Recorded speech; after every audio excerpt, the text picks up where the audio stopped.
Good morning. I'm pleased to call to order the council meeting for Region of Peel for Thursday, May the 10th. Roll call, all are present except Mayor Crombie's going to be a little late, and Councillor Fonseca will be a little late as well. Councillor Miles is absent, and all the rest are present. And Councillor Kovac is absent. All right. Are there any declarations of conflict of interest by any members? Seeing none then. Approval of the minutes of the April 26, 2018 Regional Council meeting. Moved by Councillor Mahoney, second by Councillor Innes. Approval of the minutes, approval of the agenda. Okay. Approval of the agenda. Councillor Sato. Thank you, Mr. Chairman. I would like to add a notice of motion that relates to Resolution 2018-211 concerning the paid duties to reconsider at the next meeting. Okay. We will add that. No one else? Would you? Oh, Councillor Groves. Notice of motion. Councillor Groves, did you want to add your notice of motion on the air quality? Yes. Oh, yes. Yeah. Okay. All right. Okay. Yeah, we just wanted to wake you up. Okay. So would you move that and second it, Councillor Sato? All right. That the agenda for, moved by Councillor Groves, seconded by Councillor Sato, that the agenda for the May 20th, 2018 Regional Council meeting include a notice of motion regarding air quality in Caledon for consideration at the May 24th, 2018 Regional Council meeting to be dealt with under motion 17.1, and then we'll add your motion of notice of motion, Councillor Sato, as 17.2, and further that the agenda for the May 10th, 2018 Regional Council meeting be approved as amended. All in favor? Opposed, if any? Carried. No public announcements. That moves us to the consent agenda. We'll start with items related to human services. 8.1 will hold because there's a delegation. That takes us now to items related to enterprise programs and services. 10.1, consent. 10.2, consent. 10.3, consent. 11.1, consent. 11.2, that will hold that. Yeah. Items related to public works, 12.1, consent. 13.1 will hold because there's a deputation. 13.2, consent. Items related to health, 14.1, consent. 14.2, there's delegations, so we'll hold that. 14.3, consent. 15.1, consent. 17, nope, that's it. That's good. So I need a motion. I don't have the numbers listed, but okay. So motion moved by Councillor Palashi, seconded by Councillor Shaughnessy, that the following matters listed on the May 10th, 2018 Regional Council meeting be approved under the consent agenda, as indicated. I don't have all the numbers here, but we ticked them off. All in favor? Oh no, that's a record. Is that recorded? Yeah. Sorry, recorded vote, please.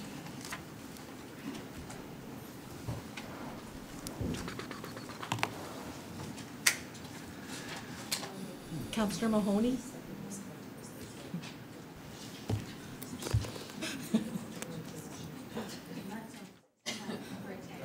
That carries. Great. Thank you. All right. Our first delegation today is Mayor Ted Cormiskey from the town of Ingersoll regarding the Demand the Right campaign, giving municipalities the right to say yes or no to proposed landfills planned in their boundaries. And it relates to item 13.1. Welcome, Mr. Mayor. Come on down. I had the pleasure of meeting the mayor just prior to the meeting.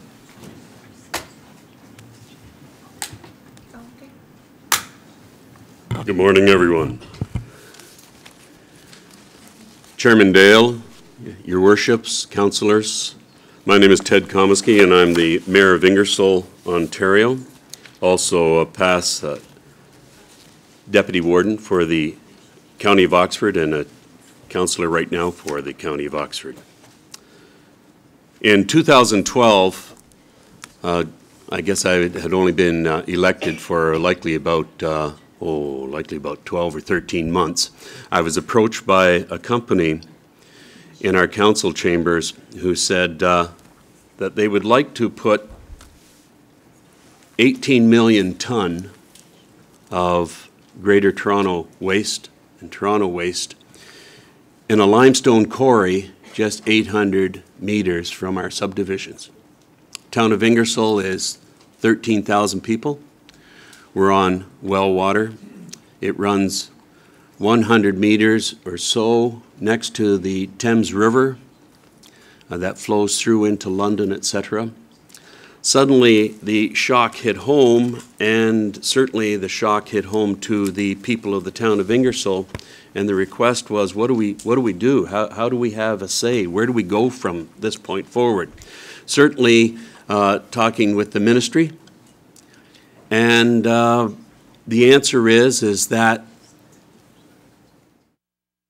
a proponent can come forward to the ministry and go through the process of environmental assessments, get approval on environmental assessments, and bring landfill to your community without ever having the community say yes or no.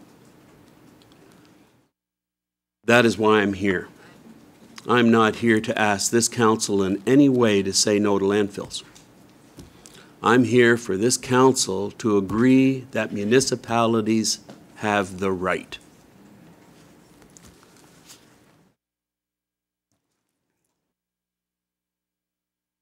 Environmental Commissioner of Ontario in 2017, Ontario has a garbage problem. We do. A key generator for ICI sector, particularly in Toronto. 15% diversion rate in Toronto. There is 6.7 million ton per year heading to landfill. Space is running out. A future home for Toronto's garbage will be created somewhere in Ontario. Southern Ontario or Western Ontario should not be the kitty litter for any community that just wants to deposit waste out of their own municipality. Private waste companies are identifying and targeting municipalities as potential sites. 6.7 million ton a year. That's enough to fill the Rogers Centre 74 times. And most of all, it's managed by the private sector. The approval process, a company merely has to follow an environmental assessment process, one that requires community consultation, but not community approval. There is no requirement for a community to be a willing host. No requirement for municipal approval whatsoever. What good is consultation if the private sector operator can go ahead and create a new landfill without local approval? Municipalities should be given the right to approve landfill projects in their community. Process should be potentially two-part: successful completion of the MOECC's process, and number two, municipal resolution saying yes or no to the project. In a two-tier municipality, support from both levels should be required, as well as support from adjacent municipalities where the project is approximate. Concerns that no landfills would ever be approved in Ontario is nonsense. Nuclear waste, while some municipalities have absolutely said no to being the permanent host for Ontario's nuclear waste, 22 municipalities have actually said yes. It is down to 3 right now, but they have the opportunity. Casino gaming, while some communities have said no, several have said yes for hosting a gambling facility. If your municipality doesn't feel that it is a good idea for a gambling community, then they have the right to say yes or no. Renewable energy, recent changes post-2014 essentially only allow projects with municipal support, ownership, and twin contracts. Recent polls, 1/4 of Ontarians would accept waste from another community. In short, the idea that no landfills would ever be approved in Ontario if these reforms were to be made is nonsense. However, unless Ontario takes action, and soon, the issue will divide rural Ontario from Toronto even further. Overall, a policy decision in this area is consistent with other major reforms regarding municipal authority. When Bill 139 came forward, I went down to Queen's Park and said, Bill 139 is going to eliminate the OMB, and it is going to allow tribunal situations to be able to handle municipal decisions. That means that municipalities have a greater authority within their region to make decisions without the OMB. I said, fine, 139 should include the right for municipalities to have the choice to say yes or no to large landfills. Mr. Mayor, I hate to interrupt, but we have a 5-minute rule, and we're nearing the 5-minute mark. And I'm done, okay. All I can say is that the right of order says that. Actually, if you have another minute or so, I can move that we extend the time. Okay. I appreciate it, You're- councillors. Thank you for you're that quite welcome. opportunity. I will make it quick.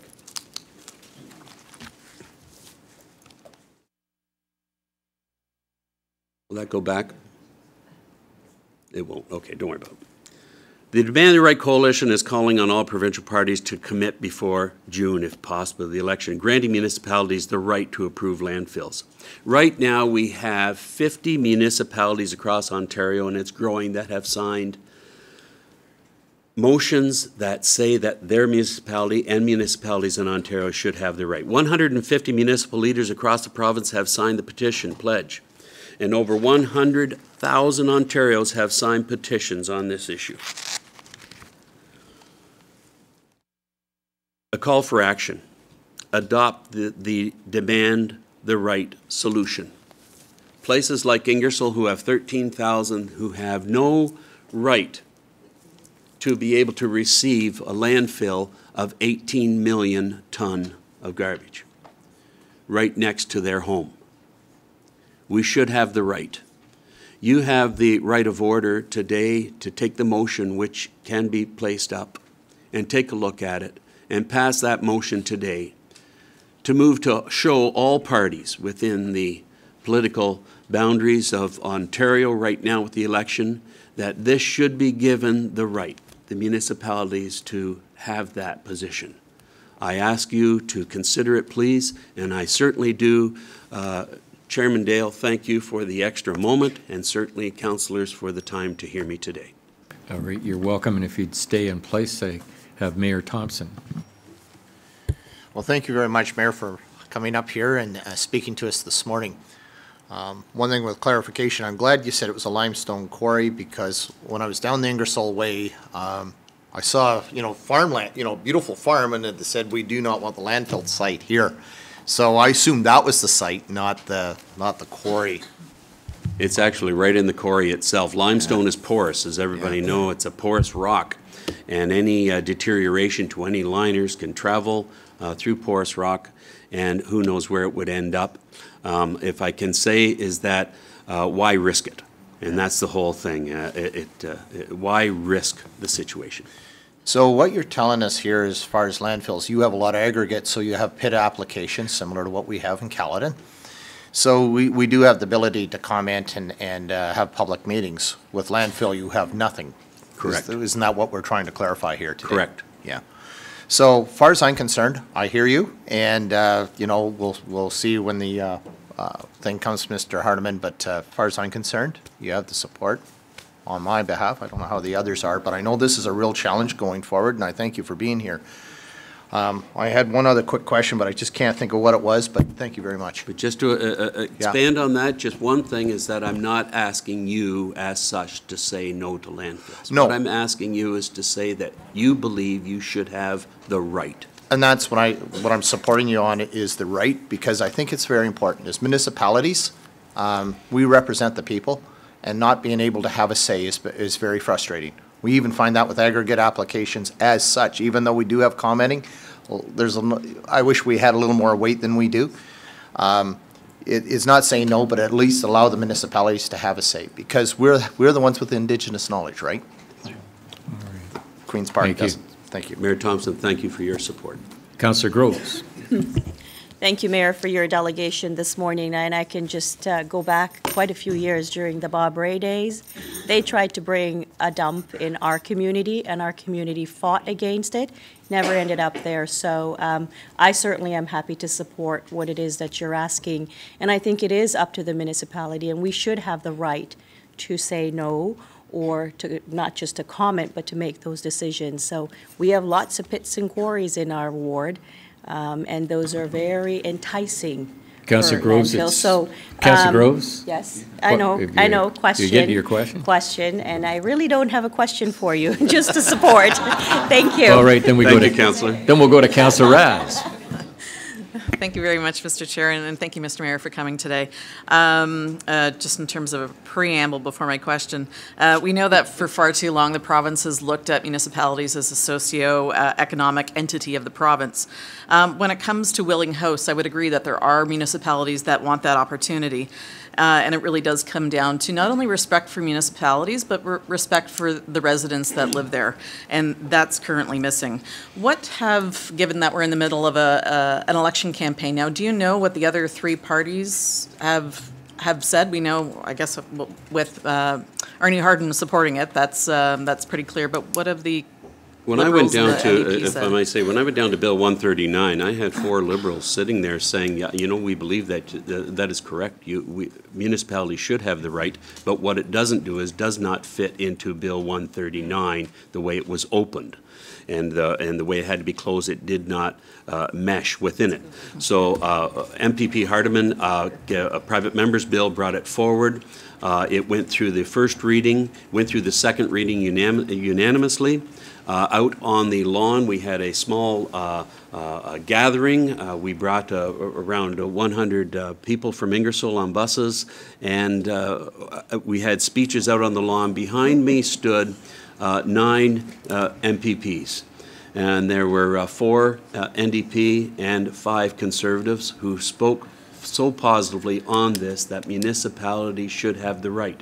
I know that there are Liberal representatives that also agree, weren't present at that time.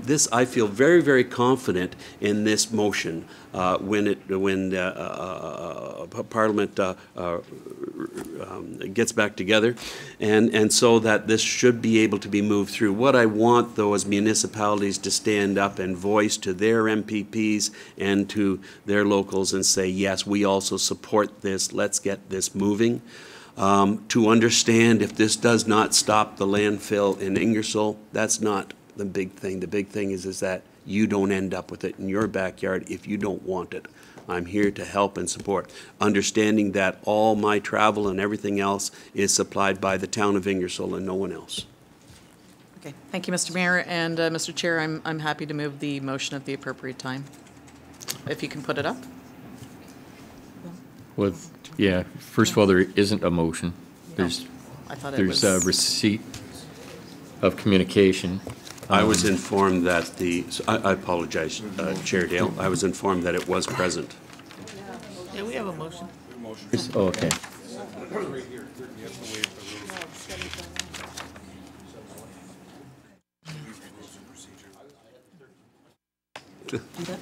All right, my apologies. There is a motion, but it's slightly different than the motion, and that's what I was referring to, that of what the mayor has proposed. So we'll put the motion on. With the rules, a motion isn't to come out of a delegation, so we'd have to, first of all, waive the rules, which would be a 2/3 vote, and then we'd have to, Then debate. yeah, then debate, I guess, the motion, and yeah, and then it would carry you. Then you'd have to vote and be a recorded vote. So I'd need firstly, I'd need a motion to waive the rules by Councillor Shaughnessy, seconded by Councillor Raz. And that's a recorded vote and requires 2/3. All in favor of that?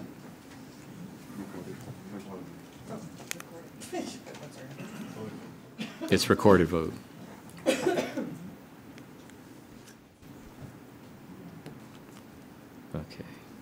That carries.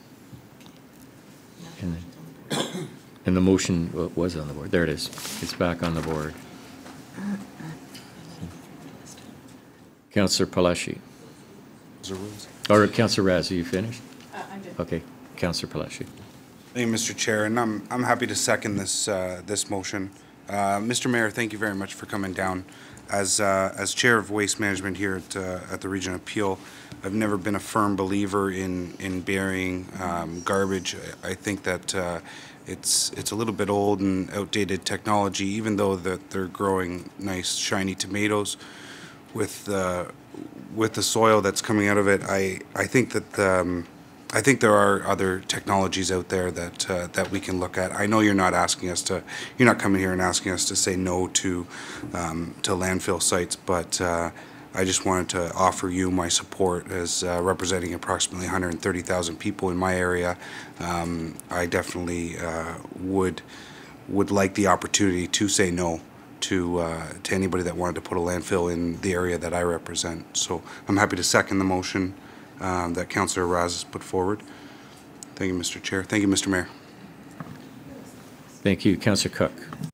Yes, my question was answered with respect to 13.1, and so I'll speak to the motion when it comes forward. Okay. Can I speak to it now? Okay, sure. I would like to just point out to my colleagues that many of you weren't here when we had to deal with the landfill sites that we have. And I got to tell you, it's frightening to think that we would not have that ability to make that decision. And I think with our landfill sites, with all due respect to the arguments I recall very vividly some 35 years ago, I think they turned out pretty good. And we have found uses for after the landfill site, you know. So I'm certainly supporting you and the motion. And it's just, to me, it's very frightening to think, and I wasn't aware that the province had changed the rules. And we've got to get it back. That's what my feeling is. Thank you. Thank you. Councillor Sprovieri. Thank you, Mr. Chairman. Thank you, Mayor, for attending. I was involved in a fight to stop a landfill within Brampton many years ago, 30 years ago about, and we succeeded. It caused the Mississauga to have a mountain instead of a flat field afterwards, and it caused a lot of friction between here in Peel. I have no problem with supporting, and I believe it. Certainly putting a landfill in a gravel pit is not the right place to put it. It's very dangerous, and it's not the right. There are probably some good places where there's clay, and perhaps those are the areas that should be looked at rather than gravel pits. And I certainly support your effort. Just a question, though.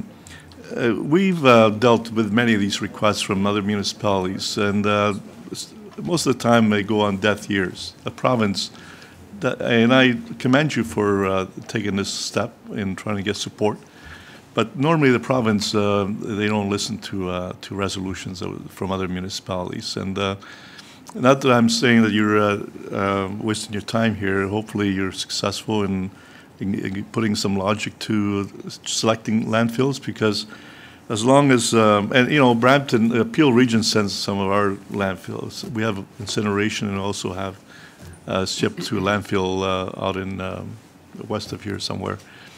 And so there is at presently there is a need for landfills. If there was no landfills, perhaps the province would be forced to come up with modern techniques of disposing of waste, like Europe has done. We went on a tour many years ago to see how Europe is doing it. Mm-hmm. And I think that's what you have to really push for, is that let's get modern, let's do the modern thing, and now let's not do what was done for the last couple of hundred years, and just to bury the waste. Because and I support your effort, and but I hope you're successful and the province will listen, because I do believe there are better places for landfills than others, and I think that's what you have to really push for, and that's why people should have a choice. So I'll support your motion. Thank you, Councillor. Thank you. Councillor Innes. Thank you, and thank you for coming today. Over here. As Vice Chair of Waste, I do echo Councillor Paleshi's comments. We've been working very hard at our diversion target that we've set high because we don't want to put any more in the landfill. We've been looking at new technologies and new ways to process mixed waste to prevent that from happening. And we do also believe that we should be trying to keep our waste within our own borders, which becomes very difficult. So I applaud MPP Hardeman for bringing this forward as a private member's bill and do support it. Being representing the community of Caledon, as mentioned before, we had a significant fight for a landfill, but what scares me most is that being one of the outer ring GTA municipalities and being the geographic size that we are, which is bigger than the City of Toronto, 80% of it is protected, whether it's Greenbelt, Oak Ridges Marine, or Niagara Escarpment. A big portion of that is Greenbelt. And what can you put in the Greenbelt? A landfill. So that makes me very nervous, as well as the fact that we are one of the top 10 aggregate producing municipalities in Ontario, which means we also have a significant amount of pits that need to be filled. So that also makes me very nervous. So coming from Caledon and within the region of Peel, I think that we do need to have a strong voice in saying to the province that the lower tier municipalities do need to have a say, and the regional governments do need to have a say because they are responsible for the waste. They're responsible for the delivery, the to and from, and the pickup, and we are responsible for how we handle our residents' waste. So I think that we should have a say, and I fully support this motion. So thank you for coming today and making this effort on behalf of not only your municipality, but also the province. Thank you. Just to note that Zero Waste Oxford, we have a mandate to commit ourselves to zero waste by 2030. And if the county can support and help or direct or help advise or anything that what we have done at this point in time to support any community to collaborate, to understand why reinvent the wheel if you've already done part of it, please contact us so that we can help in any way. Yeah, I think we will do that. We'll have staff reach out to you. Thank you. Thank you. Councillor Shaughnessy. Thank you very much. My community, Ward 1, is aggregate in Caledon. So it's near and dear to my heart and my residents' heart. Have you reached out to OS, Ontario Stone, Sand and Gravel, to get a position from them? Because we don't fill pits, we rehab pits. Right. Pits are interim land use. They're not meant to be changed into a landfill site. So have you actually spoken to Ontario Stone, Sand and Gravel Association about this? Yes. We have, and there are many thoughts and ideas on how to redevelop a landfill. Understand that we have two private companies here involved with this. We have Waste Management, who would like to fill a hole by Carmoose lime. And just to be sure, it's not gravel, it's limestone, which is, I believe, a situation where a softer material can travel much easier. But it's two private companies, so we can't advise them on what to do with it. We can't tell them what to do with their quarry, with their limestone quarry. They actually, in part, deal with the ministry itself on how they can rehabilitate. And they're trying to do multiple areas. Certainly, they could turn it into recreational. They could turn it back to agricultural by having certainly a base of soil that's going to be available for them to be able to rehabilitate it. Yes, we have spoken with the Gravel Institute and said, hey, what can we do, or can you give them some advice rather than garbage? And money talks. The cost on rehabilitating a gravel pit or a limestone quarry is very expensive, but if you can have a private company that says they will do it for you, it certainly is a deterrent. So yes, thank you so much. So my suggestion, and maybe we'll talk to staff here, I think we need to get a position out of Ontario Stone, Sand and Gravel. I think they're probably one of the largest lobbying groups going. And their voice, I know a number of them would be hesitant, very hesitant, because they're worried about the water supply. And I think what most people don't understand, it may look like a dry quarry, but there's a water source running underneath it. That's right. Which connects to the next one, which connects to the next one, which eventually finds its way down to Lake Ontario. And we pride ourselves in Caledon in wanting to make sure we have a clean water supply. So I think we need to do more with Ontario Stone, Sand, and Gravel. I think we have to push them a little harder. Okay. And let me work with staff here and see what we can come up with, and maybe we can come up with something to give a little shove in the right direction. Terrific. Thank you. But thank you very much for your work, and I fully support this. Thank you so much. Okay. Councillor Sato. Thank you, Mr. Chairman. Well, this brings back a lot of memories of 1990, 91, 92. And first as a citizen and then as the councillor, I fought with the province to not set a landfill site in my ward, which would have been about half of the residential. The entire what is now Churchill Meadows community was slated to be a landfill site, and that was a huge, huge fight. Once I was on council, and even before, I also went to all of the sessions and forums up in Caledon, because the location in Caledon where they wanted to put the landfill site, and this was the provincial, I think it was Ruth Greer, that ran the sessions back then. And I can tell you those were rather raucous meetings, and I really enjoyed meeting the people from Caledon, even though when they heard I was from Mississauga, they looked at me very suspiciously. But we were all in the same fight, and that was that we wanted to manage our own waste in Peel. And I fully support this, because back then we were under threat of taking Toronto's garbage, and Toronto was not managing their waste. We set up the Waste Management Committee here at the region, and I chaired the first few terms of that committee in order for us here in Peel to determine where our garbage was going to go. And we wanted to we always said we would have a made-in-Peel solution for our waste, and we felt other municipalities should be doing the same thing. So I think we do have to stand as municipalities across the province and say that, you know, you cannot take the decision, as they tried to do back in the early 1990s, and the province did back down. And you know, we did make our point as a council and as individual municipalities at that time, but it took a lot of work and it took quite a few years. So I think making this stand with all of the municipalities banding together to say that we want to determine our destiny as far as where waste goes. And, you know, it's sad that 27 years later, we are still looking at the fact that Toronto has not dealt with their waste. They have not come up with the solutions that they should be.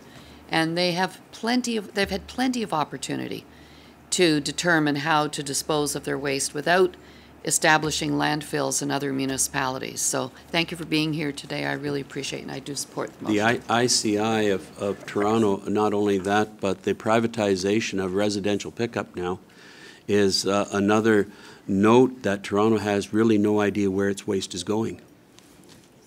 Okay, thank you. Councillor Shaughnessy. Thank you very much, Mr. Chair.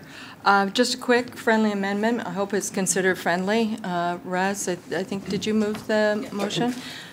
Just in the last line, to include making sure that this resolution goes to Ontario Stone, Sand, and Gravel for their consideration also. Sure, friendly. I would, if you'll take that as a friendly amendment, great. The only thing I would ask the mover and seconder to consider is that in the part of the resolution where it says therefore be it resolved, it says prior to June 2018. I don't know if you want to take that out or change the date or leave it in, or. As soon as possible. All right. And we'll take that as a friendly amendment. Okay, I'll take the preambles as displayed, and I'll just read, therefore be it resolved. Well, it's moved by Councillor Raz, seconded by Councillor Palashi. Therefore be it resolved that the Region of Peel calls upon the Government of Ontario and all political parties to formally grant municipalities the authority to approve landfill projects in or adjacent to their communities, ASAP. And further, that in the case of a two-tier municipality, the approval be required at both the upper tier and affected lower tier municipalities. And further, that the Region of Peel encourage all other municipalities in Ontario to consider this motion calling for immediate provincial action and to send this resolution to the Ontario Sand and Gravel Association. And is that recorded? Yep. Recorded vote, please. Oh, Councillor Groves. Oh, it's on the foot, yeah, it's on the table, sorry.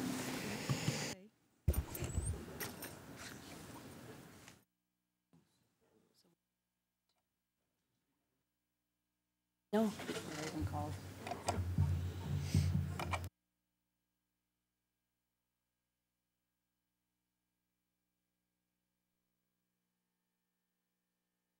Carries unanimously. Thank you. Thank you. Okay. And we move receipt of 13.1 as well?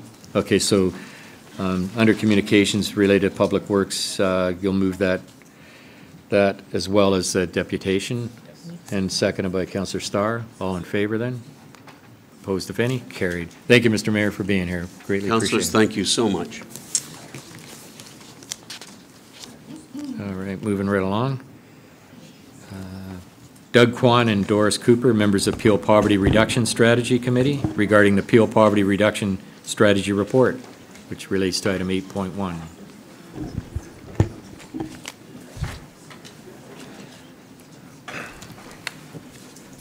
Welcome, and I'll just remind you of the 5-minute rule. Thanks.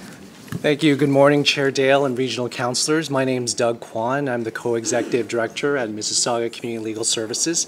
I've also been a member of the Peel Poverty Reduction Strategy Committee for the last 10 years.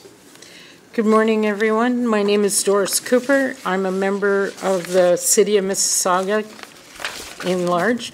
I'm also a member of the Peel Poverty Reduction and Refresh. I also sit on the Mississauga Lakeshore Council for Seniors.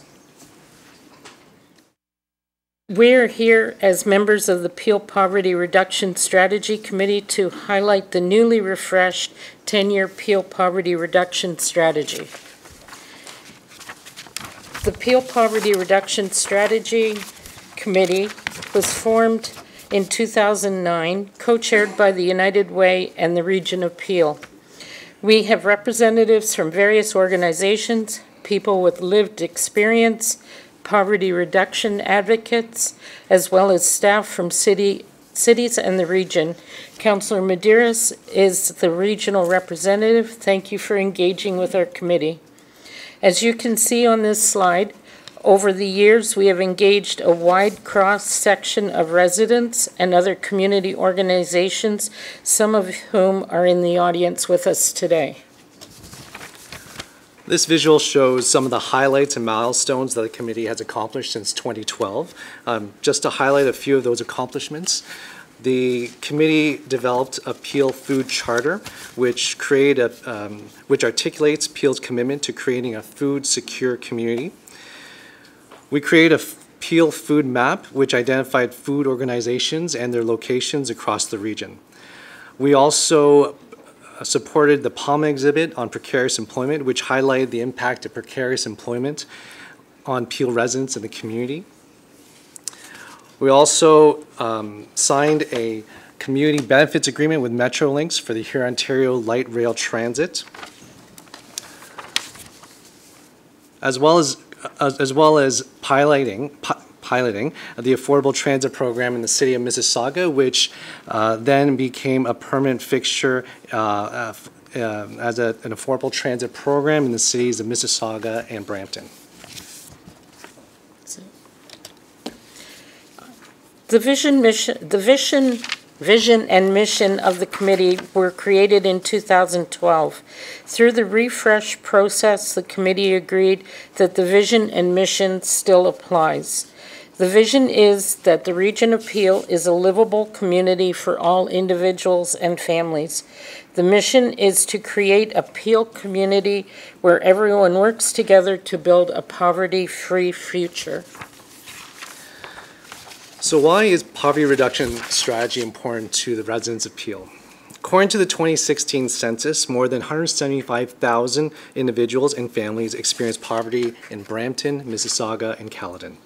And 16% of racialized communities live in poverty. This is a stark number considering Peel is a highly racialized community. To effectively address the complex nature of poverty, the newly refreshed Peel Poverty Reduction Strategy articulates that core needs are human rights. So the committee was created had created this statement: access to safe, affordable, and accessible housing, access to affordable and accessible transportation, access to sufficient, affordable, and nutritious food, and access to health care and education are basic human rights. We acknowledge that systemic barriers and discrimination can cause marginalized, racialized, immigrant and newcomer communities to be disproportionately affected by poverty. We must work together as a community if poverty is to be eliminated in Peel. Our strategy will focus on 3 priority areas over the next 10 years: income security, economic opportunity, well-being, and social inclusion. The process for deciding these priorities included looking at what other municipalities are doing regarding poverty reduction, the research identified as core issues and best practices. We also sought feedback from the community stakeholders and those with lived experience. Chairman, I request that we need 1 more minute to finish our presentation. I see we're getting close to our time. Okay, yeah, I think council will agree with that. Okay, thank you. Thank you. So I go, your story. My story. We met with a resident of Peel, I'll say. She had severe health challenges and needed housing for her aftercare before her doctor would request or would book her surgery. She could not afford accessible and safe housing. She needed transportation to get to and from her appointments, but could not afford it. She felt she did not receive the services and supports that she needed at that time of her life. She was being shuffled from one shelter to another, and had no consistent place to call home. And there are many, many people in our region that suffer the same circumstances.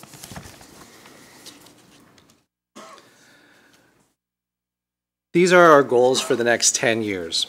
Our strategy includes 25 outcomes and 31 strategic actions that we will collectively work on over the next decade. Over the next coming months, we will present the strategy to the cities of Brampton, Mississauga, and the town of Caledon.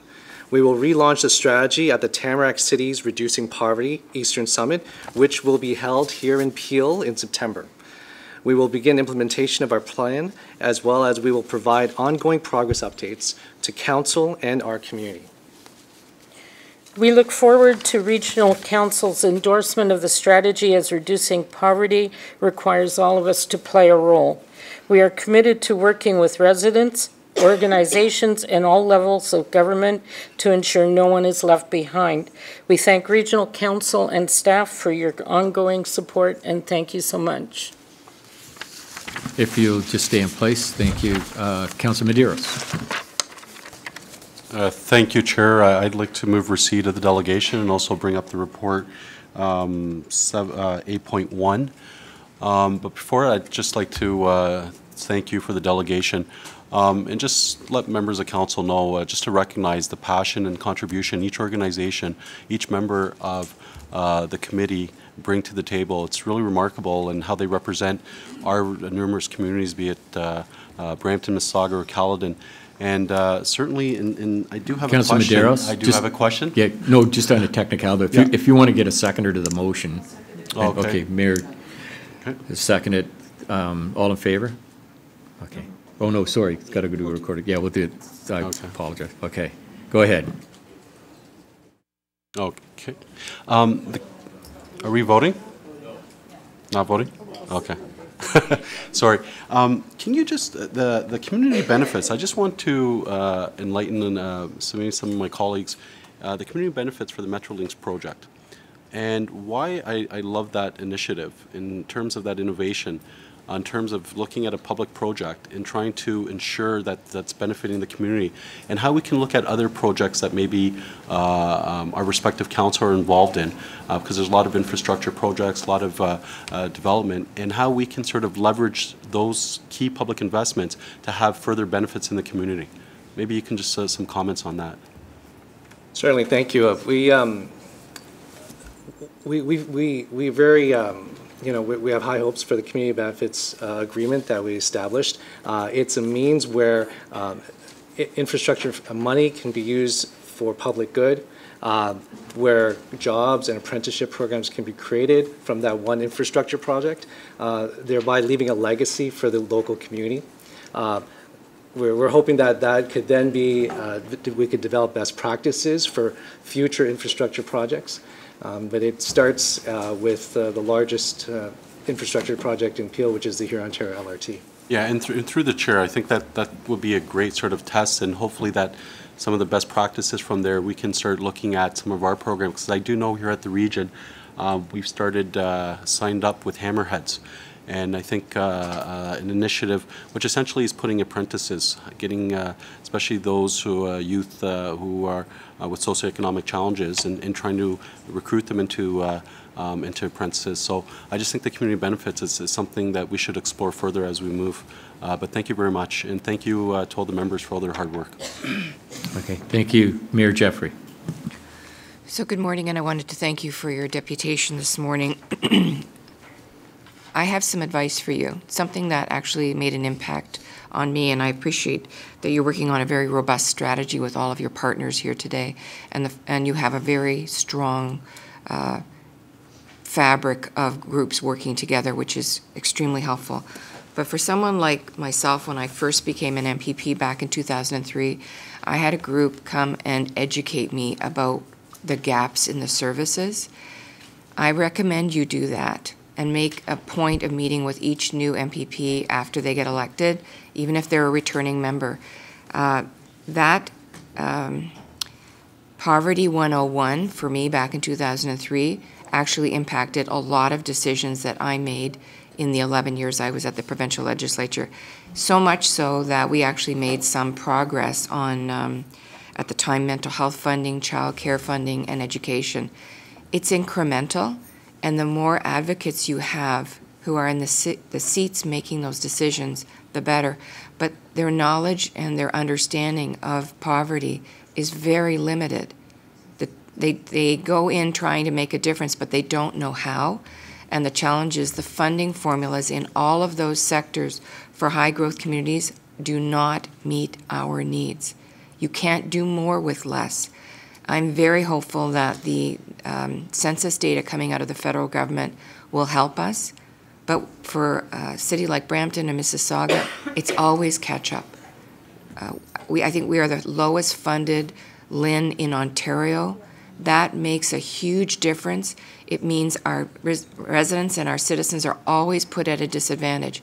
So the sooner you can get to new MPPs who are part of the funding formula that comes out of the province of Ontario, the more impact you will make over the term of their whole office. So you only have to spend an hour or two with them.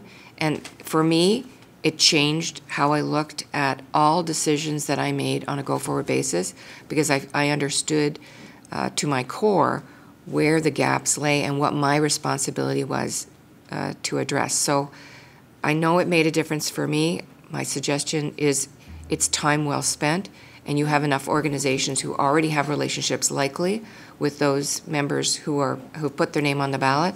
And honestly, I believe they put their name on the ballot because they want to make a difference and they want to change things for the better in their respective communities. So I know that it will make a difference.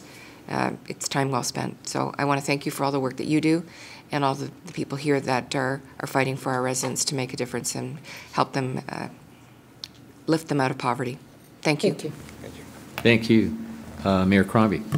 I wanted to thank you for coming forward today as well, and we saw each other last Friday when we were at the Ontario for All meeting with United Way and all the member service organizations, and I had the opportunity to speak on behalf of the mayors of the GTA. It's amazing how people don't realize especially politicians, and because our communities appear so affluent that we have people suffering and 60,000 people using food banks every month, right? And we've all done our bit. I can point to many councillors in this room who have gone out of their way to, Councillor Parrish, for example, and her Milk Fund fundraising. Councillor Starr does his bit too with Stars on the. We've all done a little bit, but it's never enough. And I think education is the key. And Mayor Jeffrey was just speaking about that. I mean, as a council, we've undertaken a lot of measures, whether they be economic opportunities, attract investment and create jobs, income. I'm going to come back to the income security, but certainly on the affordable and accessible transportation with our affordable transit plan, on food security as well. I mean, myself involved with the Mayor's Food Drive. Yeah. The Mayor's Food Drive, yeah, the one bag challenge that we do.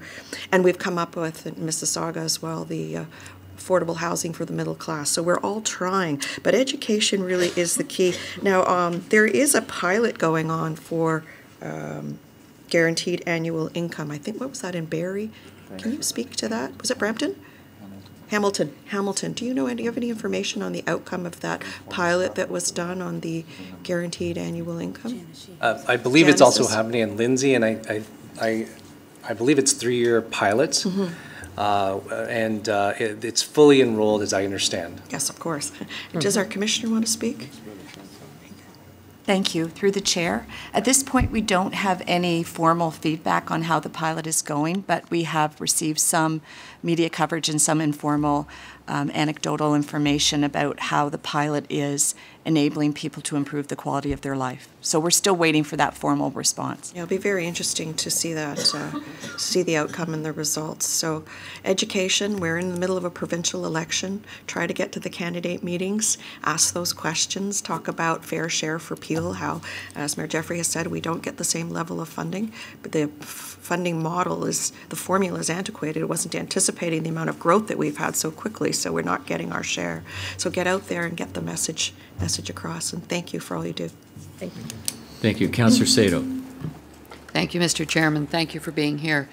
I, as you were speaking, I kept thinking what we could have done with the $60 million a year that Peel was sending to the City of Toronto through pooling. And, you know, it took the new government came in, agreed with our council that they were going to phase it out, but it took a long time to happen, and we were still sending that $60 million. And we were not able to provide a lot of services to our residents in Peel. Mm-hmm. So we're kind of playing catch up at this point in time. I agree, Mayor Jeffrey, I think that's an excellent suggestion that you made about orientation for the MPPs, but I also think as part of the orientation, we will have new councillors, a few new councillors around this table in the next term. So I think it's important that that be part of the orientation for them as well, so that they do know what the picture is. I'm really impressed with what you're proposing, and you've done a tremendous amount of work. But the problem exists today. And I look at, and it's just getting worse. So by the time you reach the 3-year, the short term, the intermediate, and the long term, it's just going to get bigger. It's just going to get worse. So what are we doing today? You know, that low-hanging fruit that is less than the 3-year goals. What are we doing today to help the people that are in the low-income category? And I think maybe it's an answer for staff to address, because, you know, it's wonderful for us to make all of these plans, and we have to have strategies. We need to have plans. But at the same time, we can't ignore what we're doing along the way as we're bringing these in, because a lot of the strategic actions are collaborating with other stakeholders, and there's no guarantee that those other stakeholders, which a lot of them are the higher levels of government, or several are the higher levels of government, there's no guarantee that they are going to do their bit. So what are we doing here as our council today and next year, looking at a very, very short term? I know at one point some of our short-term goals that are there now were actually long-term and like mid-term to long-term, and we realized going through the refresh that they didn't belong way down, that there were more current issues. What we had decided too as a group was to keep on top of this and adjust our refresh as we see.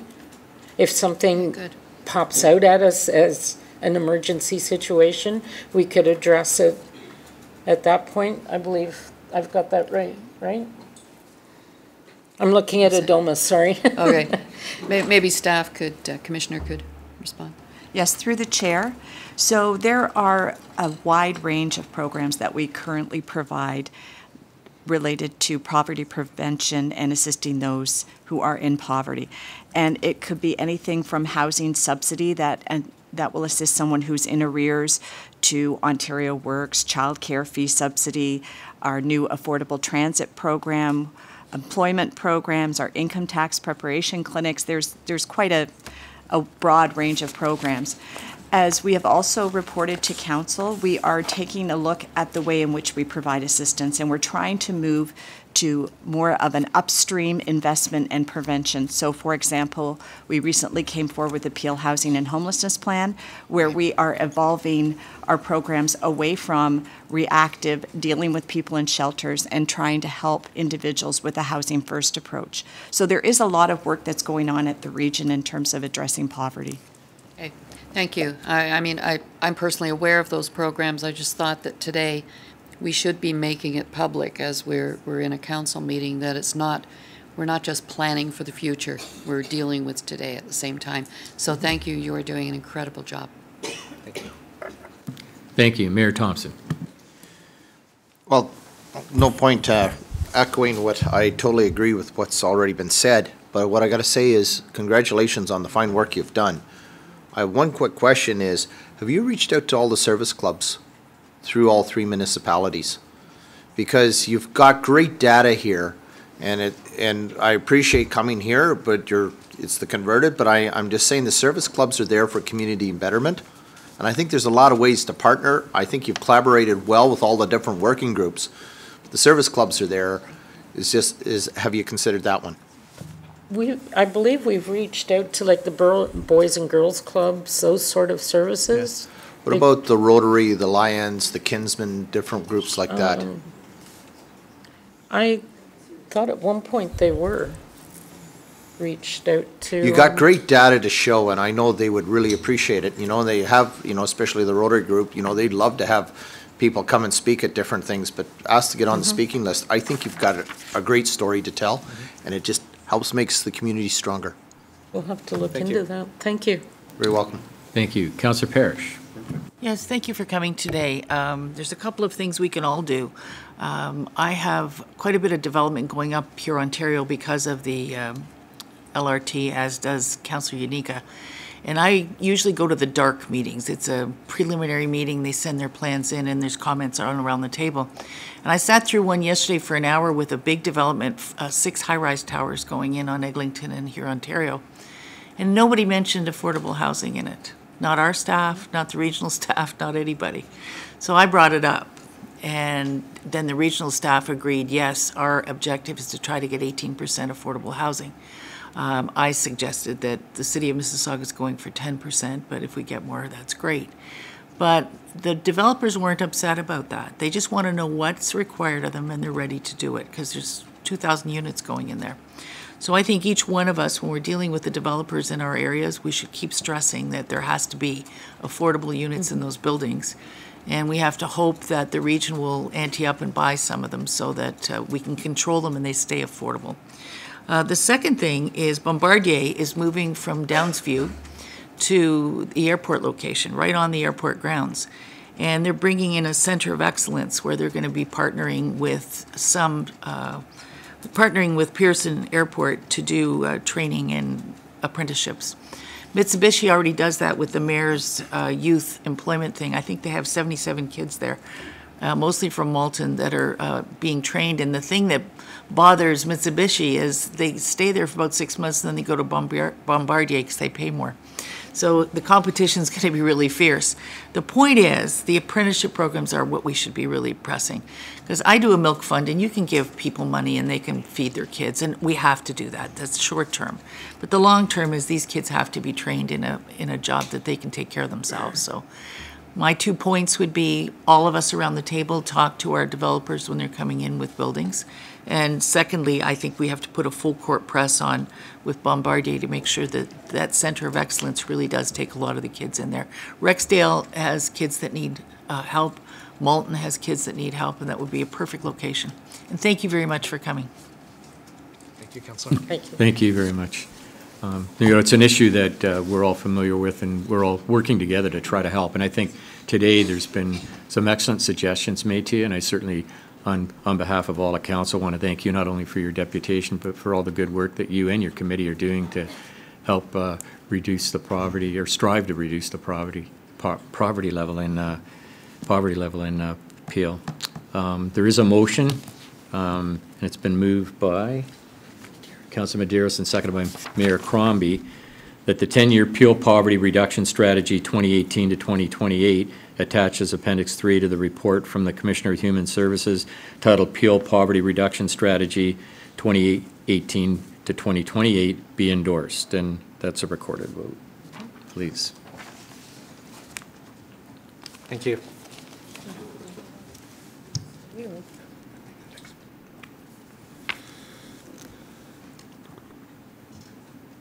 And that's passed unanimously. Thanks so much again for being here. Thank you so much for your time.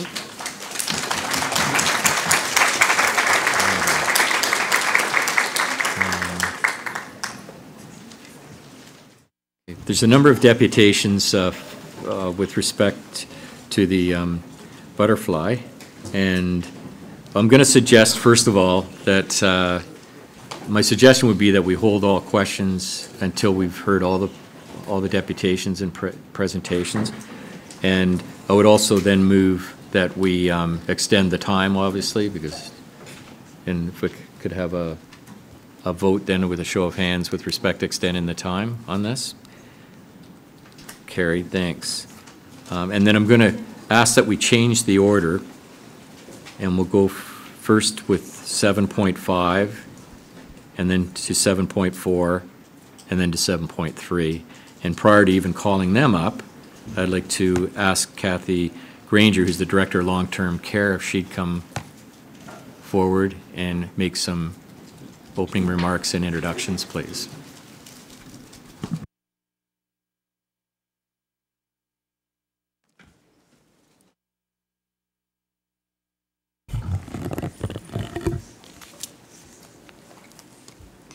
Good morning, Chair Dale and members of council. I'm very happy to be here this morning with my team behind me and family members and Dr. David Scheer to present the results of our butterfly care model. You can see that staff are passing around to you butterfly pins from Dementia Care Matters, which are a symbol of our work. And they've also passed around some cards that actually have artwork on them created by some of the people living in our homes. So please enjoy them.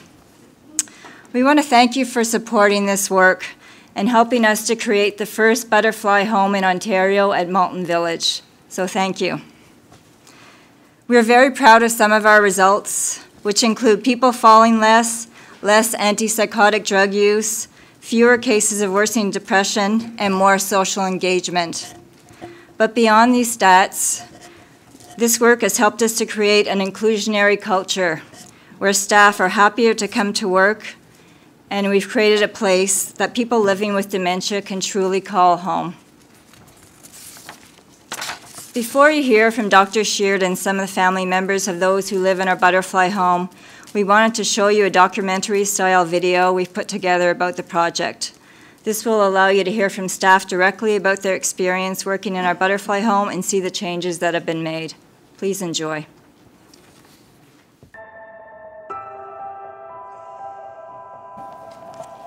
When I first came, it was the setting that I'm accustomed to seeing in long-term care. People sitting in boredom in front of a television with very little interaction between staff and people who live here. My aunt was very vicious with the staff and patients in there. She would attack them. Why she was lost. to the point where she constantly reminded me, I have no home.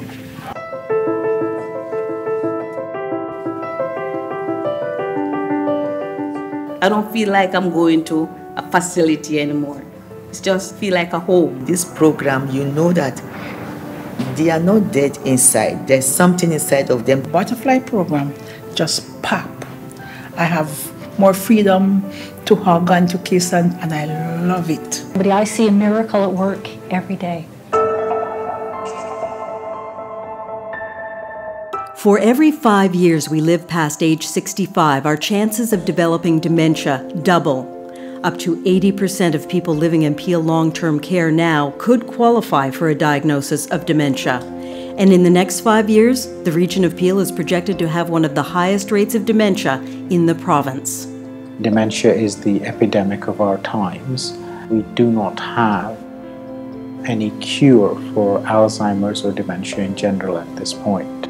Pacing, agitation, outbursts, even aggression result as a person's ability to communicate fails, and their needs go unmet, including the need for engagement, companionship, affection. As you walk through the halls, as you walk through the homes of the people who live here, you know that clinically we got it, but there was always something missing.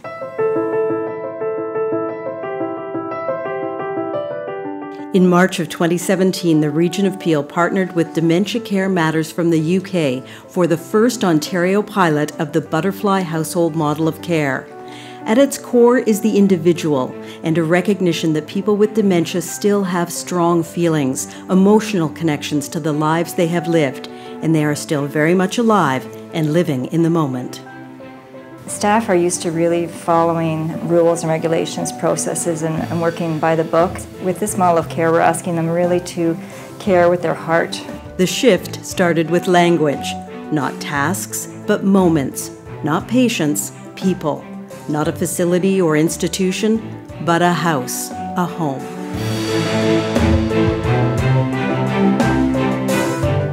Cozier spaces were created, and the traditionally bland corridors were transformed with vibrant and varied color. We had a number of people that would pace, and by the dinner time, these people were exhausted.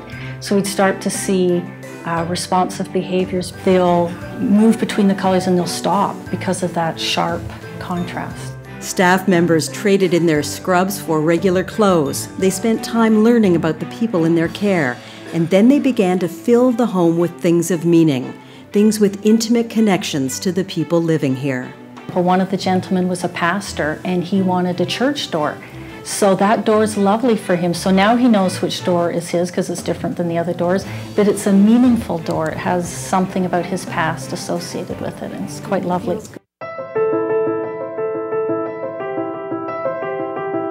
It is about allowing people the ownership, the empowerment to do their work, but to do it with the human touch, to do it with their hearts and not just with their minds. Training helped staff members to acknowledge the feelings behind people's behaviors, what might be making them fearful or sad, and what could make them feel fulfilled and happy.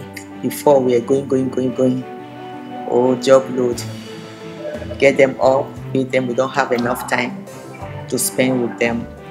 But in this butterfly project, we have enough time to stay with them, talk to them, know them. You see the difference. You can see the difference on their faces when you touch them.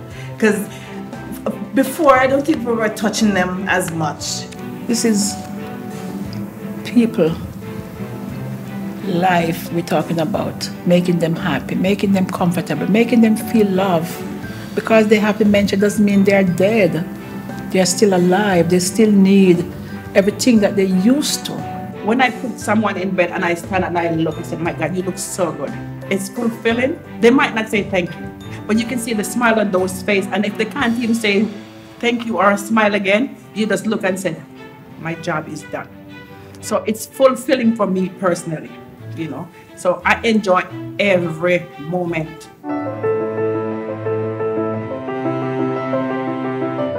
Everybody wants to be loved and respected.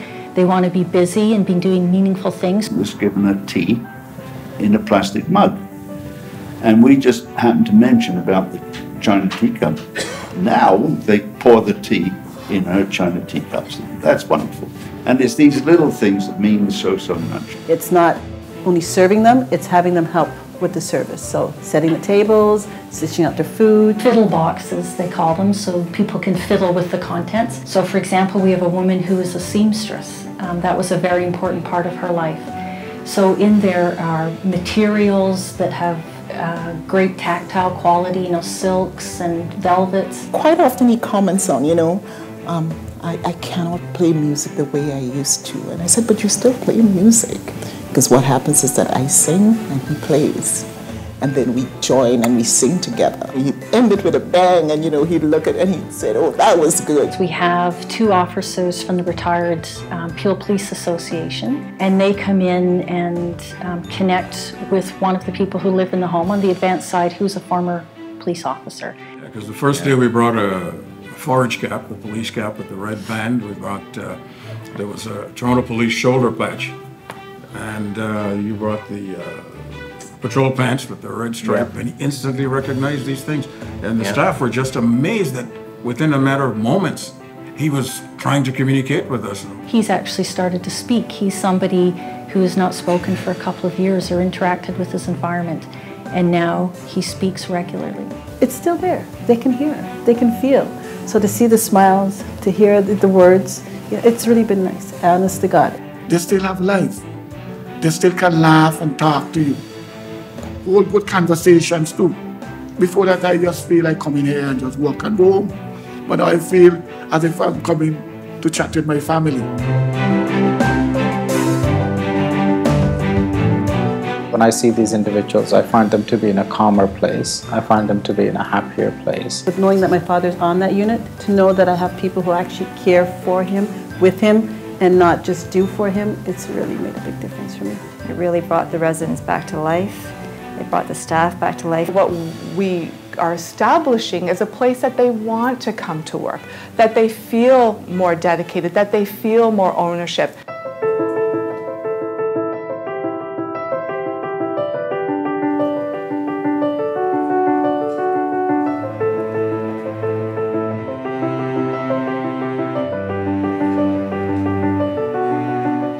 It is important to get this right, because if we don't, you must remember that the statistic says that dementia will come and find us all. I am not afraid of getting old, living in a retirement home, if they're going to have this program. Everybody's so alive. They're not just people that are left there to rot in the they're being actively involved, and it's wonderful. It really is. That's what I would want. You have no idea the joy.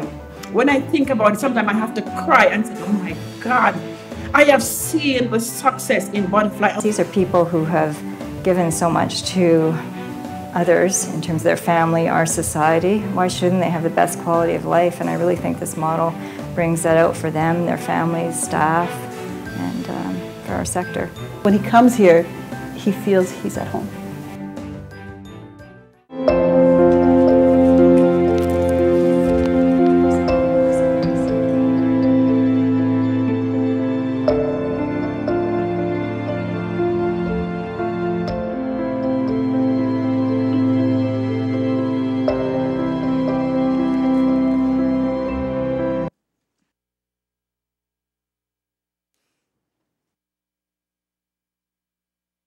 Thanks, Kathy. I'll call forward then Malcolm Nicholson, family member of resident in, isn't it? Oh, is it Rhonda? Sorry, Rhonda. Rhonda McLaughlin first. No? No, it's Malcolm. Yeah. Yeah, okay. Yeah, both come down. No, it was Malcolm first. But what about this one? Yeah, but you had it reverse 754. 75 and 43. I know. Good morning, Chair Well, you did and have 4. regional councillors. Thank you for giving us this opportunity to speak to you today.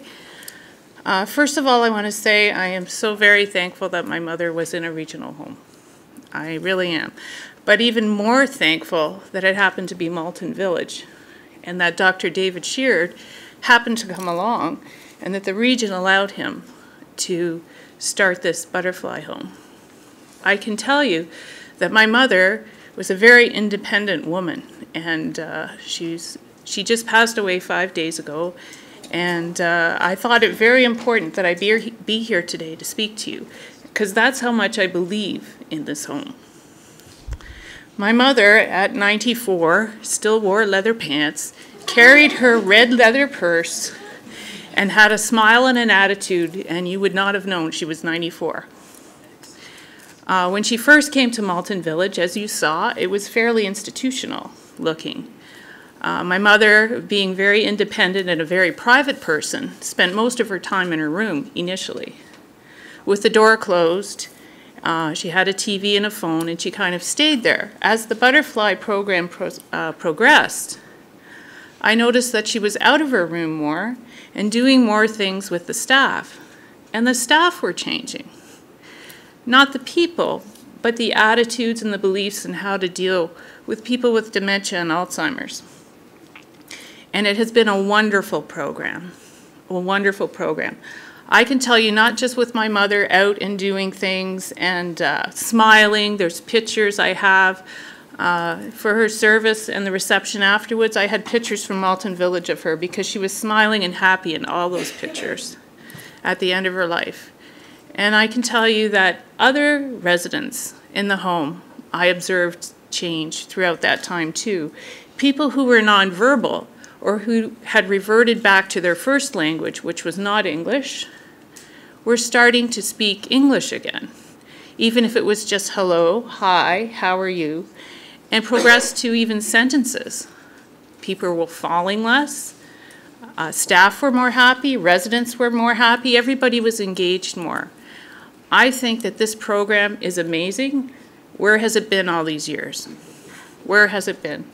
I think it needs to spread throughout the region, and not just the region. I think every home should be like this. These people have given so much of their lives to everybody else. And really, it's a bit of a selfish reason that I'm here, because it could be me when I'm older. It could be any of us when we're older. And to live in a place that's more like a home and a family is where we really want to be. And sometimes we can't be in our own homes, and we have to be in a long-term care facility. But why can't facilities be like this? It is truly amazing, and I urge you to consider putting this across the region. It's the best thing ever, and I thank you. And I thank all the staff at Malton Village for what they have done and agreed to do and continue to do. Thank you very much. Thank you, Rhonda. Thank you. What more could be said? Go ahead, Malcolm. Good morning, Peel Regional Council. My name is Malcolm Nicholson, and I share the responsibility, along with my wife, being power of attorney for Dorothy's personal care. Dorothy, a resident who lives in the new Butterfly home at the region of Peel, Morton. I wanted to share with you my observations and thoughts on the Butterfly program. By this time, I have some experience working with senior people, leading up to my introduction to the Butterfly program.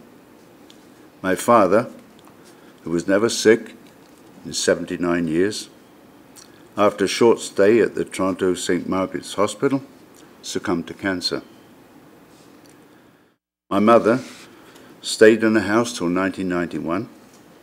On the recommendation of a social worker, Mother moved to a long-term care facility. Sad to say, this facility was like a rabbit hutch, smelling of urine, personal property stolen, and another resident found in a bed. Mum deteriorated with bed sores and other medical problems, all of which was partly because that was the norm in the early 90s. Mother succumbed to her illness in 2 years. And in 1989, we had the pleasure of a senior couple marrying in our home on Monica Drive in Malton. And Tom and Kathleen Allen had 25 years of happiness. Both were hospitalized at the same time, broken bones, dementia, and the realization that they could not go back to their home. And in 2008, with the help of a social worker, they moved into a long-term care facility. 17 years later, things certainly had changed. The elderly there were encouraged to keep mobile. Limited staff did their best by making the residents to remain in their rooms. Community gatherings, singing, bingo, and other occasional trips offered.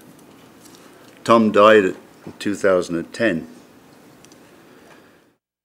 Then Kay had numerous room-sharing residents, each with their own desires. TVs blasting, furniture cramming, and the dividing of the room curtain drawn all the time. But Kathleen never complained. Always appreciating and expressing the love that she felt from the staff. 6 years later, Kathleen died. Now to the Butterfly Home program.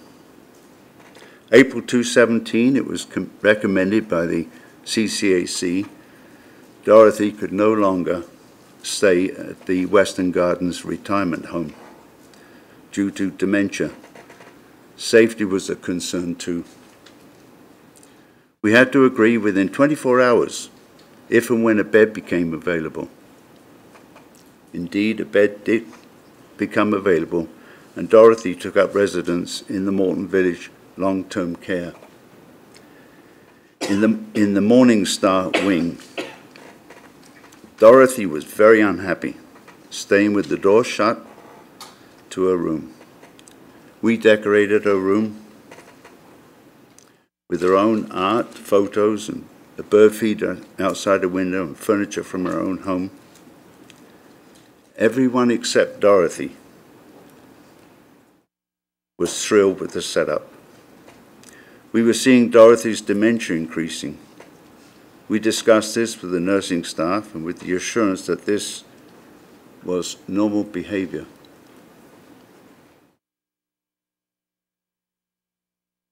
Dorothy claimed from day one, "This is not my home." We were very concerned, had we made the right decision? And then Nadia Gennario, the house social worker, approached us to consider moving Dorothy to the Autumn Leaf wing, which is changing and being renovated, and the facility incorporating a butterfly program, a program for residents with dementia. After checking this program on the website and reading Dementia Care Matters, we agreed with the move. We were excited. Is this the missing link? Jessica, alternate, and Mary Connell introduced us to the family members of the residents in there. Monthly, we were sharing and learning from each other. Suddenly, this place was starting to look and feel like home, away from home. Bright hallways, artwork, individual decorated doors, memorabilia, dolls and carriages, daily newspapers and recreational items, for all to touch and enjoy. The emphasis is on community daily gathering in the dining room, area for chatting, card games, knitting, ironing, cooking, just like they did at home. Visiting is more of a pleasure, meeting and chatting with most residents, sharing and listening to each other, occasionally competing for space to have a chat. We are now seeing Dorothy significantly less agitated, even involved outside of a room, interacting with most residents, making friends, watching TV in another resident's room, but we're not privileged to know that one. When we visit now, we have to find Dorothy. The butterfly program is important to the community because it serves one purpose: happiness, dignity, and independence to the residents. People can move freely like a butterfly through their home, and they feel at home. I'm so thankful people care and recommend living up to the name Butterfly by taking this program from facility to facility. I thank you for being part of that decision-making, giving some assistance to this butterfly program to come to existence. Dr. David shared has a wonderful vision for seniors with dementia. They may be unable to remain in their physical homes, just like Dorothy, our friend, but they can be cared for. But they're respected in this great program and now to feel at home again. And I have one little footnote to add to this, if I may, that there was a revision to be made on the POA papers that no longer one person could sign it, they needed two. And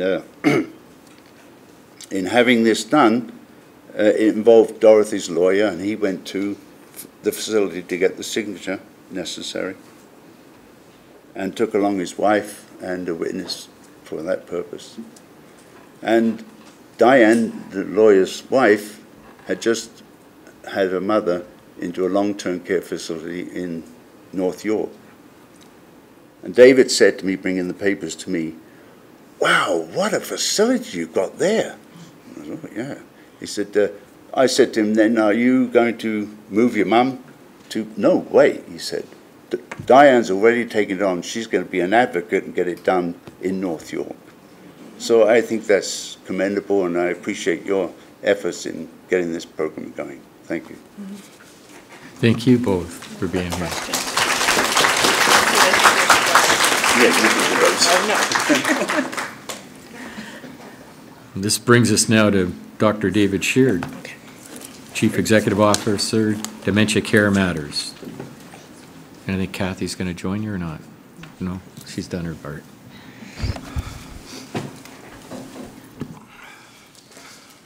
I'll just wait for them to bring up the presentation.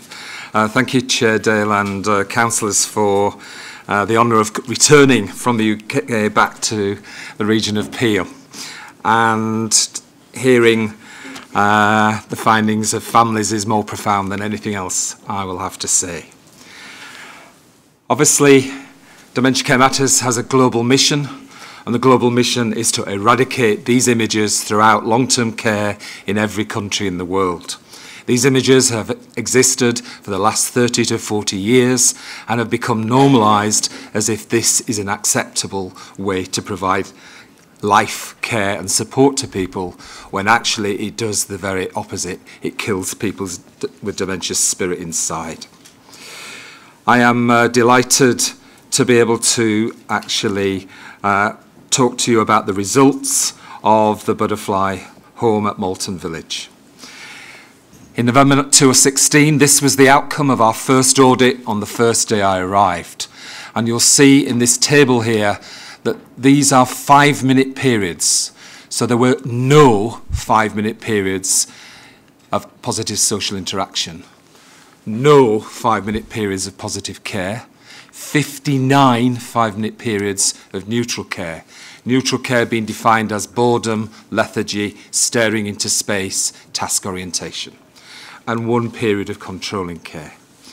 A year on, we sent a team member who had never been to the region of Peel and never been to Malton Village, who knew nothing of the history of the last year.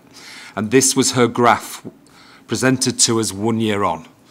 27 5-minute periods of positive social interaction, 14 5-minute periods of positive care, and 23 periods of neutral care. What does that actually mean? What that means is that in November 2016, I presented to you that this home was at level 9 on our graph. Homes are rated from level 1, where level 1 is the highest, and level 10 is a home in such a malignant state of a culture of care that my reply would often be to a manager of a level 10 home, "See you in court." Malton Village in November 2016 was a level 9 home. And I want to qualify that with staff who were doing their best, staff who only knew what they knew, staff who, like me, for the first 14 years of my life, got up every day to try and connect to people with dementia, but not knowing how to, until this whole culture change movement began. So the level 9 was about being locked in a malignant culture of care, where staff equally feel disempowered, where staff equally feel that there's nothing other than caring for people's bodies. I'm delighted to announce that Sally Knocker from Dementia Care Matters, who came here a month ago, awarded Redstone at a level 2 Butterfly Household accreditation. That is a remarkable achievement. That means that the home went up 7 levels from level 9 to level 2. In the history of Dementia Care Matters in 22 years, we have never had a level 9 home go 7 levels to level 2. Our contract says we can get a home up 2 levels in a year. And that is testament to the leadership, to the staff living there, the families supporting people, that actually they changed their belief system about dementia care.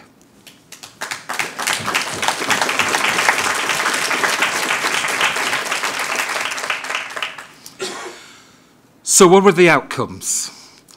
The outcomes are not what I call the wallpaper. Although you see the lime green and the orange, and you see all the stuff of life and the prams, whatever, that's really just the dressing. The major change is a change of emotional intelligence. A level of emotional intelligence in a leadership team, in a group of staff wanting to be there, about what it really takes to connect and reach people moment by moment. So what have I seen here this week in the days that I've been at Malton Village? Huge amounts of love, kindness, genuine regard. A passionate team in the households where the team leaders are really modelling what it really means to reach people. And that's meant that we've gone from 98% neutral care to 62%, where the daily experiences, the daily 5 minutes, are really real connections. Where, yes, there's an environmental transformation, where when you open the door, you first of all gasp because it feels like a hallway with coats hanging up, pictures, and then you start to see how Malton Village cleverly divided it into 2 households. And in small touches, there's Life Story Corner window boxes outside the rooms that are individual. There is a lot of use of dolls. That's around attachment theory, that none of us in life can get through life with no attachment. And how can you wake up as a person with dementia in a long-term care home and get through the day without something to love, something that's yours, something that always stays? Because we all go home. And the dolls are not about treating people like children. They're treating people as adults who've had all their lives a sense of attachment. It's about creating natural flow in the day. It's no mean feat for staff to unhook from tasks. And actually to still deliver the care, to still deliver the tasks, to still deliver the regulatory framework, the infection control, but where that becomes secondary and the primary model that drives the whole home is a belief that people with dementia are more feeling beings than thinking beings. And if they're more feeling beings than thinking beings, then the model of care has to be a model of emotional care first. It requires resources, it requires hard work, it requires sustainability. I'm pleased to inform you that 94% of butterfly homes 4 years later are still receiving the same results. And obviously that is the challenge I throw out to Malton Village as it goes into years 2, 3 and 4. The region of Peel has been a major leader in Canada in actually investing in this model of care to become the first butterfly home in Ontario. There is an intent next to present to the senior leaders in the Ministry of Health and Long-Term Care, as I have also done with Minister Hoffman in Alberta. And the challenge is, across Canada, to get a social movement about why this is important for the future of long-term care. I've been delighted and honoured that Malton Village and the region of Peel were brave and ambitious enough to actually agree to the filming of the whole transformational experience with the Toronto Star, led by Maura Welsh, and that will become a major piece of advocacy journalism in Canada when it airs in mid to late June. Dementia Care Matters has also gone through transformational change since I was here with you last. We are now been acquired by the Salvation Army, and as part of that global charity, Dementia Care Matters moves to charitable status. We have a National Director of Dementia Care Matters Canada appointed, Katerina Vasavo, and we have been spending the last 2 weeks appointing team members to Dementia Care Matters in Canada. And in June, our first Canada office will open in the centre of Toronto. What I know from the region of Peel is it has a vision about creating a community for life. And I'm honoured and thankful. I want to congratulate all of you and everyone leading this, everyone who's been part of this in the team at Malton Village, all the families who had to go with a leap of faith with me when I first met them and presented what this was going to involve. So a massive congratulations from everyone involved, but particularly to the people living with dementia,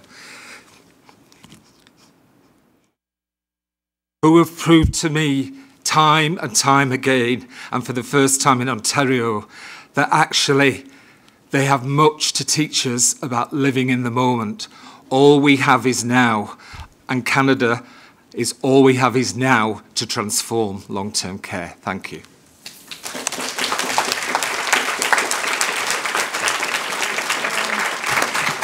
Dr. Sheard, you might want to stay in place. Yeah, thank you. Mayor Crombie. Well, this is a very, very proud moment. We're delighted that we can continue to be leaders in this aspect. I'm very proud that all was well. I toured the home and had firsthand experience, wore pink today in support. No coincidence. And it was very interesting to learn that people suffering from dementia move from being thinking, cognitive beings into those feeling, emotional beings, right? And that's that big transformation that occurs. And it's so logical now that you've pointed it out, but we hadn't figured it out till now. I also, please, neglected to offer my condolences to Rhonda on the passing of your mother, and to Malcolm for your story and for taking such great care of the seniors up in Malton that you lived by. And is Dorothy you're there with today? Thank you. Thank you for all you've done as well. What I saw firsthand just opened my eyes so much. It just seems so logical at the end of it. From the vibrant colors, of course they relate to colors. Yeah. So they know that when they got to the end of the hallway, if they're out of the pink corridor or the yellow corridor, it's not their corridor, and they have to come back and look for their door. And the doors resemble their doors from their homes. And then you walk in, and and there's a little profile of the individual right at their doorstop, so people who are visiting can learn about that person and their preferences. It's wonderful. And of course the fixings of home. But the dolls, that was very instructive as well. They're caring beings carry their dolls, or the pram, you have the prams, visiting animals as well. The smells, the cooking classes in the kitchen, because I know people suffering from dementia, Alzheimer's, lose weight.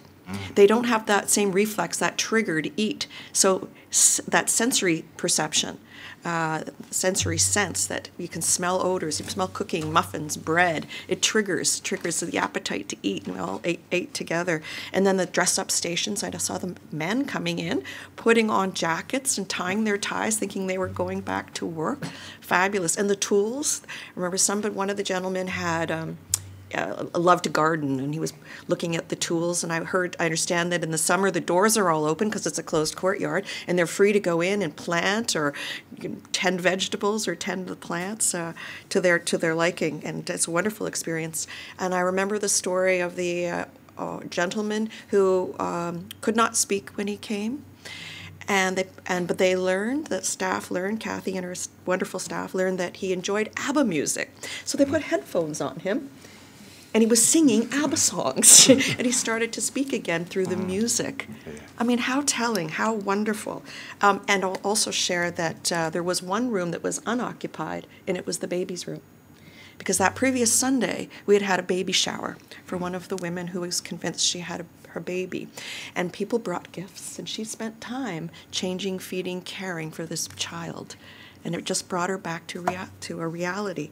So for very little cost, I think it's $160,000, we can convert these homes, and we should do so even faster. So did I say I wanted to move the report forward? May we move the report forward so I can speak to it properly? I would like to move, it would give me great honor to move the motion. And I think for very little cost, we can improve the quality of life for these individuals who are suffering from dementia or Alzheimer's and really change their lives and the lives of their caregivers. For me, the litmus test was, would I put my parent or my grandparent there? And unequivocally, without reservation, I would. And I'm so grateful that you have found and discovered this technique to really provide this level of care for these individuals. So, Dr. Sheard, I want to thank you. To Kathy and your fabulous staff, thank you. And for the residents who came forward to share their passionate stories, we want to thank you as well. So this is a very proud moment for us in Peel to be leaders. And I hope other regions, other municipalities, other cities and provinces adopt the model. They won't regret it. So congratulations and thank you. And I don't have a question, but I wanted to move the motion. Thank you, Bonnie. How do you feel? And I think my response is, do you want a job? I have one. But if this politics thing doesn't work out, I'll let you know. Thank you. Thank you again. Thank you. Councillor Groves, would you second the motion? I'd be happy All to right. second the motion, Thank you. Mr. Chairdale. Dr. Sheard, thank you for coming in. I remember when you were here back in November of 2016, and we looked at what your plans were and how you thought that it would change people's lives and transform their lives, and certainly now we're seeing the results of those your hard work. And I have some questions, but I guess I'll wait for the report because I do. But so I can bring it forward. Okay, so well, I'll make some comments first.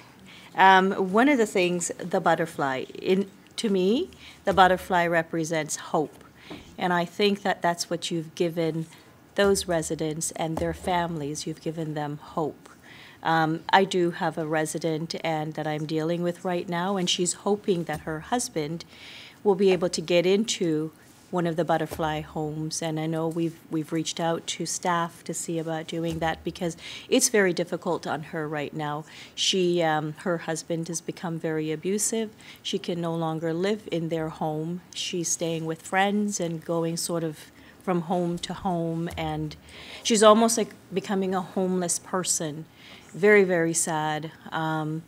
So I'm hoping that her husband will be able to get into the Malton Village and into one of these butterfly homes, because it's very sad to see what's happening to her and her family. The stats are really, really scary. Did you say 65 years old? There's the possibility. 1 in 3 is the 1 statistic. in 3. 1 in 3 of us in this room will get dementia. Very scary. So it's even more so important to support the work you're doing and to make this a more global. I mean, we're the leaders here in Peel Region, and I'm so thrilled that we've taken that challenge on and we decided to move forward with that, because certainly the results are great. I saw it all on your charts, the positive care, the interaction with the staff. And one of the things that was in your documentary was about someone in the film said, caring with the heart. That is really important. I certainly saw that in your film. Touch is very important. For a baby being in the womb, one of the things that baby feels is when it's in the womb, the nurturing from the mother, and when that baby is born, the touch, and how important that touch is, because it gives them that security. And I think that this is what this program does. The interaction with the staff and the residents, the touch gives them the security and again, hope. One of the things that I wanted to ask is, and I read it, but I didn't quite understand it, because one of the things you talked about when you first came was the reduction in medication. Yeah. So if I was reading this correctly, I thought I saw, is it the reduction, did it go from 21.7% compared to 41.2%? Is that, it's on, Yeah. is, okay. Yeah. So to me, that's a huge success. Yeah. And that's something that I think all of us here and our staff should be really proud of. Yeah. Because one of the things that I think that this does is the cost on the healthcare system as a whole. And so this is why I'm happy that you're out there and you're going to continue to go out there. And we continue to hear about the election that's coming up in less than a month, that this needs to be a focus, because when I hear statistics like that 1 in 3, it's a problem. Yeah. And the dementia, it's not just dealing with dementia, it's all the other health effects Yeah. Yeah. that comes. Yeah, and just to respond on that, I think on your first point about the woman who is struggling now and nearly in a position of homelessness, what that raises is that there needs to be a massive movement in communities to also transfer the butterfly principles into family life. And I would wonder whether some of her difficulties with her husband and how he expresses himself is because she doesn't know how to join his reality. She doesn't know the language of dementia. And so many families say to me, why did no one tell me, David? So there needs to be a massive movement about that. Secondly, the chemical cost figures, as I call them, are one of the scandals of the Western world in dementia care now, that actually for the last 20 years we have given antipsychotics to people with dementia that were never designed for people with dementia, but designed for people with a severe psychosis. And what they do is create tardive dyskinesia. They literally kill the body inside and people die much quicker, but in chronic ill-being. And what we're able to show in the Butterfly program by taking people off antipsychotic medication is that people can still live with a deteriorating condition. They are still dementia is going to progress, but they can still have well-being through that progression. Absolutely, and that is so very important. And Dr. Sheard, I'm wondering if we can have an offline conversation so that we can figure out how to help this resident in helping her husband and their family. So I'm happy to have that offline conversation with you. Thank you. And I will tell you, medication, people use medication to just keep people quiet sometimes. And my son was diagnosed, we had him tested in grade 1, he has ADHD. And we were completely against using medication because what it does, you sort of put them aside. Worked with him on a whole lot of things and different behaviors, and to recognize those behaviors and how to deal with that type of behavior. He's 16 years old now, and I will tell you, he's doing absolutely amazing. But we took the time to do that, to figure that out, and thank you for taking the time to figure out what's really important, and it's not just medicating these individuals and leaving them sitting in a hallway, not speaking, not coherent, and just sitting there and not being a person anymore. So thank you so much, and I certainly look forward to talking to you to see how I can help my resident. Thank you. Thank you. And of course to our staff. Thank you to the staff. I saw how wonderful they are, and the attitude in coming to work, and how excited they are, and when they see the changes and the difference they're making in the lives of these individuals, it all works well. So thank you. Thank you. Councillor Yanika. Thank you, Dr. Sheard. Wonderful to have you here again. And I especially want to single out Rhonda, and I think it was very significant for me that Rhonda was here because, Dr. Sheard, when you first came forward, I don't know if you're aware of this, my first language was Italian, and some people believe the most beautiful word in the Italian language is farfalla. What a beautiful lyrical language. That's the Italian word for butterfly. And the connotation is a butterfly is a beautiful thing, so it benefits from its symbolism and from a beautiful lyrical word, farfalla. That's why it pains me so much when you come in, because in my 30 years of public service, nothing brings me greater joy than listening to Rhonda, who came 5 days after the passing of her mother. And then at the other end of the spectrum, the tragedy that I feel, because it is my curse after 30 years, that I understand mathematics, I understand demographics, and I understand government finance. And as Dr. Saha said, this is our looming crisis.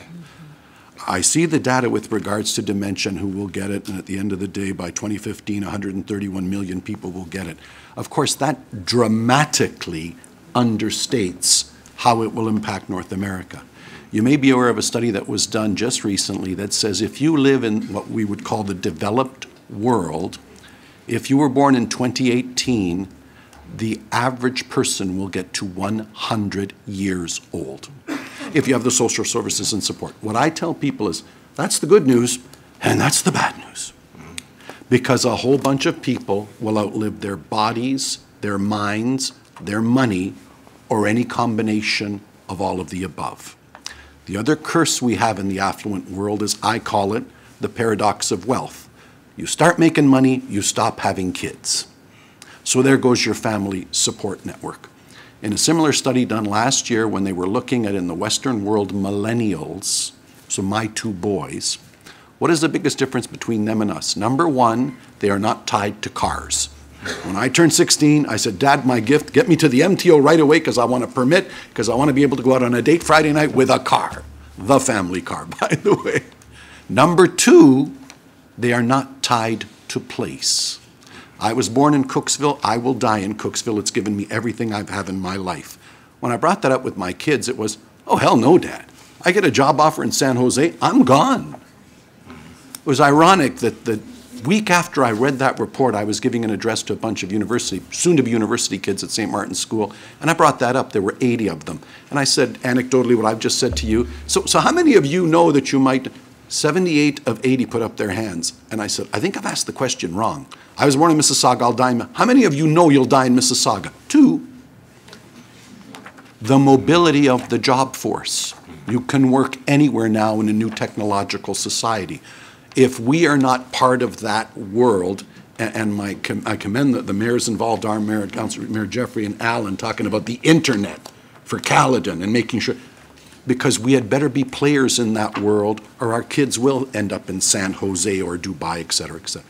So when I take it in total and I look at government finances, this is a ticking time bomb, and I consider myself a pretty bright guy with a lot of experience that my mind cannot begin to solve.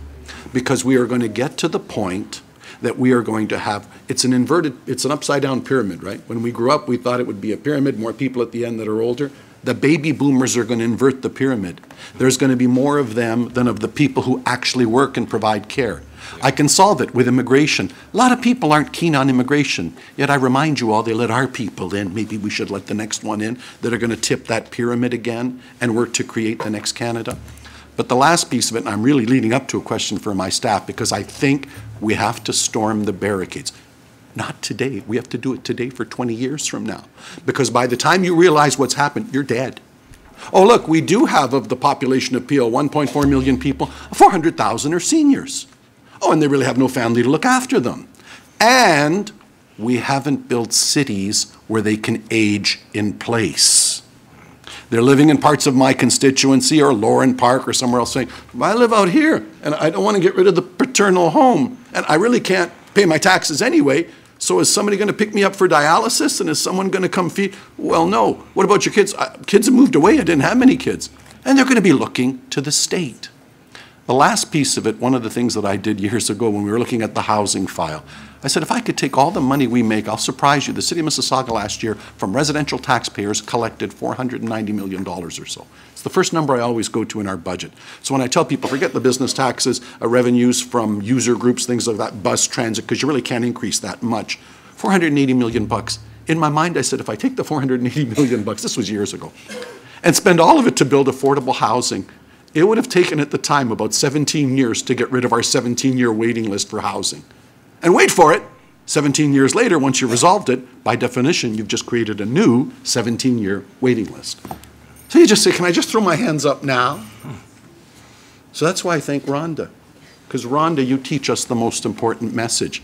But if we can help just one person, don't we have to be in the game?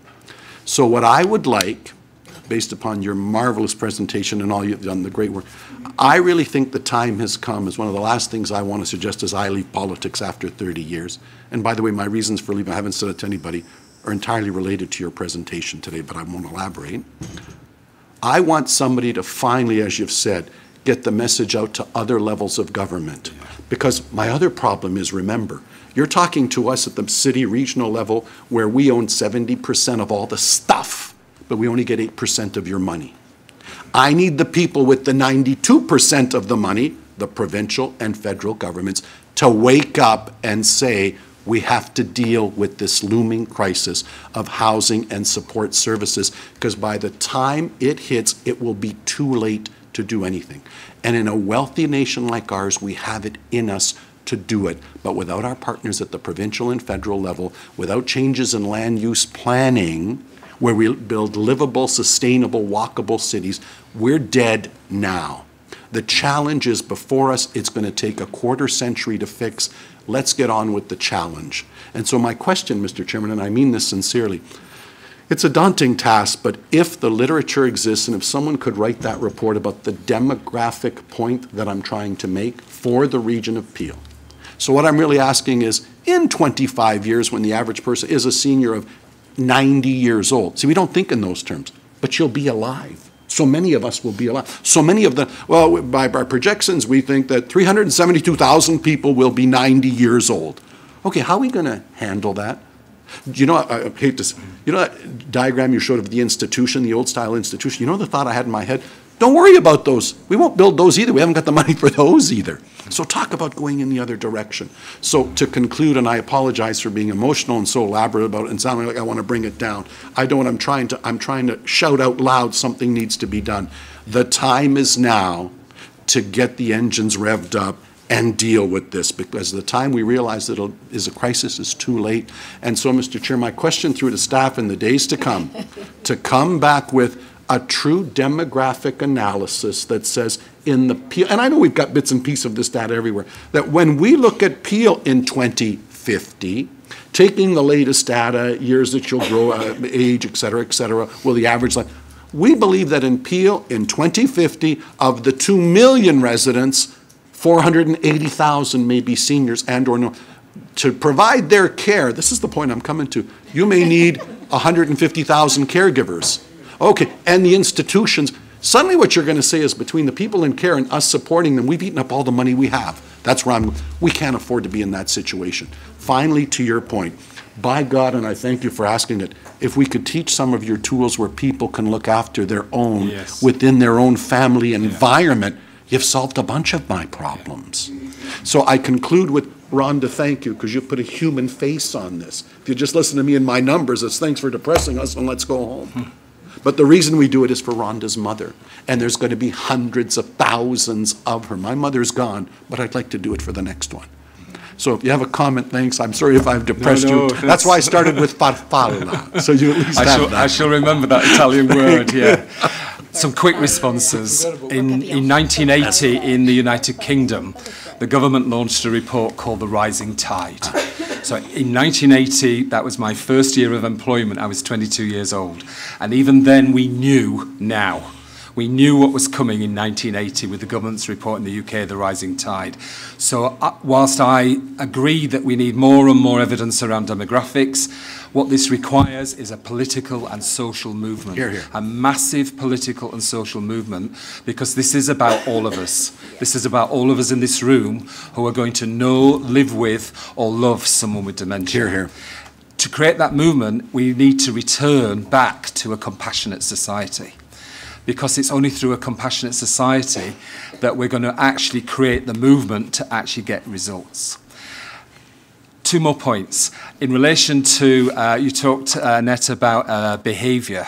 The biggest message of the butterfly model is people with dementia do not have behaviours, any more of us in this room. Many of us will go home tonight and express a behaviour, and no one will write a behaviour management plan about us. Get out a drug cart and chemically cautious. Every one of us, when we have a behaviour, wants someone to feel our feelings, understand us, and reach us. So we've been locked in a malignant model of care that turned people into behaviour management plans.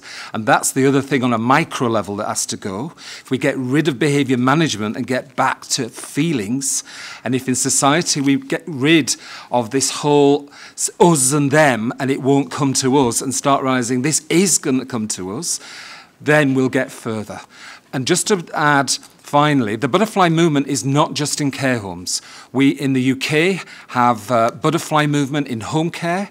We have a butterfly movement in acute hospitals, in surgical, orthopedic wards, because 70% of people with dementia will be in every acute bed in the hospital in the next 10 years. So this is much wider than long-term care. Thank you. Thank you. Councillor Sprovieri. Thank Don't you, try Mr. to Chairman. beat Councillor Yannicka's record. No, I don't think anyone could beat Councillor Yannicka. He's got so much to tell us. It's too bad that I think we're just too far down the pit to turn around. I don't know what's going to happen, but it doesn't look good.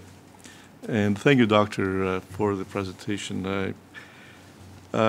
What was most alarming to me is in the presentation by our director said that Peel Region will have the highest rate of increase, the highest rate in the GTA or Ontario.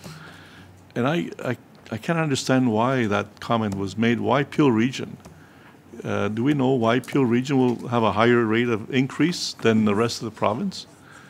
Can you, so if we could just take that explanation first, Doctor, from our director that presented.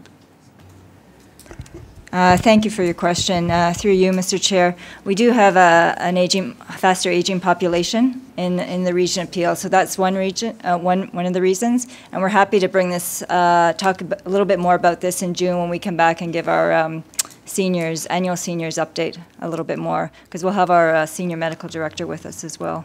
Oh, that's great. And these are projections that are moving forward. Well, thank you for that. And just a comment before my questions, Doctor. You mentioned that the solution is to have a more affectionate or compassionate society. But are we going away from that, or are we going towards that? What's your take, or what's happening? My understanding is that the more the affluent the society, the less compassionate the people become, because they can afford to, put their parents or grandparents into homes, and so yeah, thank you. And I think it links to the other point made. But yes, so we've got a society that's increasingly mobile, increasingly technological, increasingly riddled with managerialism and bureaucracy, and dare I also say increasingly riddled with a regulator who's obsessed with process and policies and procedures and systems while they walk by people slumped in chairs. So I also pose from Dementia Care Matters a major challenge to the regulator to return to a regulatory system that's about quality of life measurement as the primary measurement of quality of care. So how do you return to a compassionate society? You return to a compassionate society, don't you, through a political movement about I have a dream. I talked to the leadership group here on Monday afternoon, about Martin Luther King. And every movement in society that has created increasing compassion, increasing civil rights, and dementia is going to be a major issue of civil and human rights in the world. You have to have people who stand up and actually lead that dream. And it therefore means people in this council, people in the federal government, all across the world. And that's why Dementia Care Matters made the decision to be acquired by the Salvation Army, because the Salvation Army has a global platform, is present on the UN and the World Health Organization, and we will be developing a growth strategy in Dementia Care Matters about how these messages go out wider, about how we need a major social justice program around dementia care. Okay. Just the last question.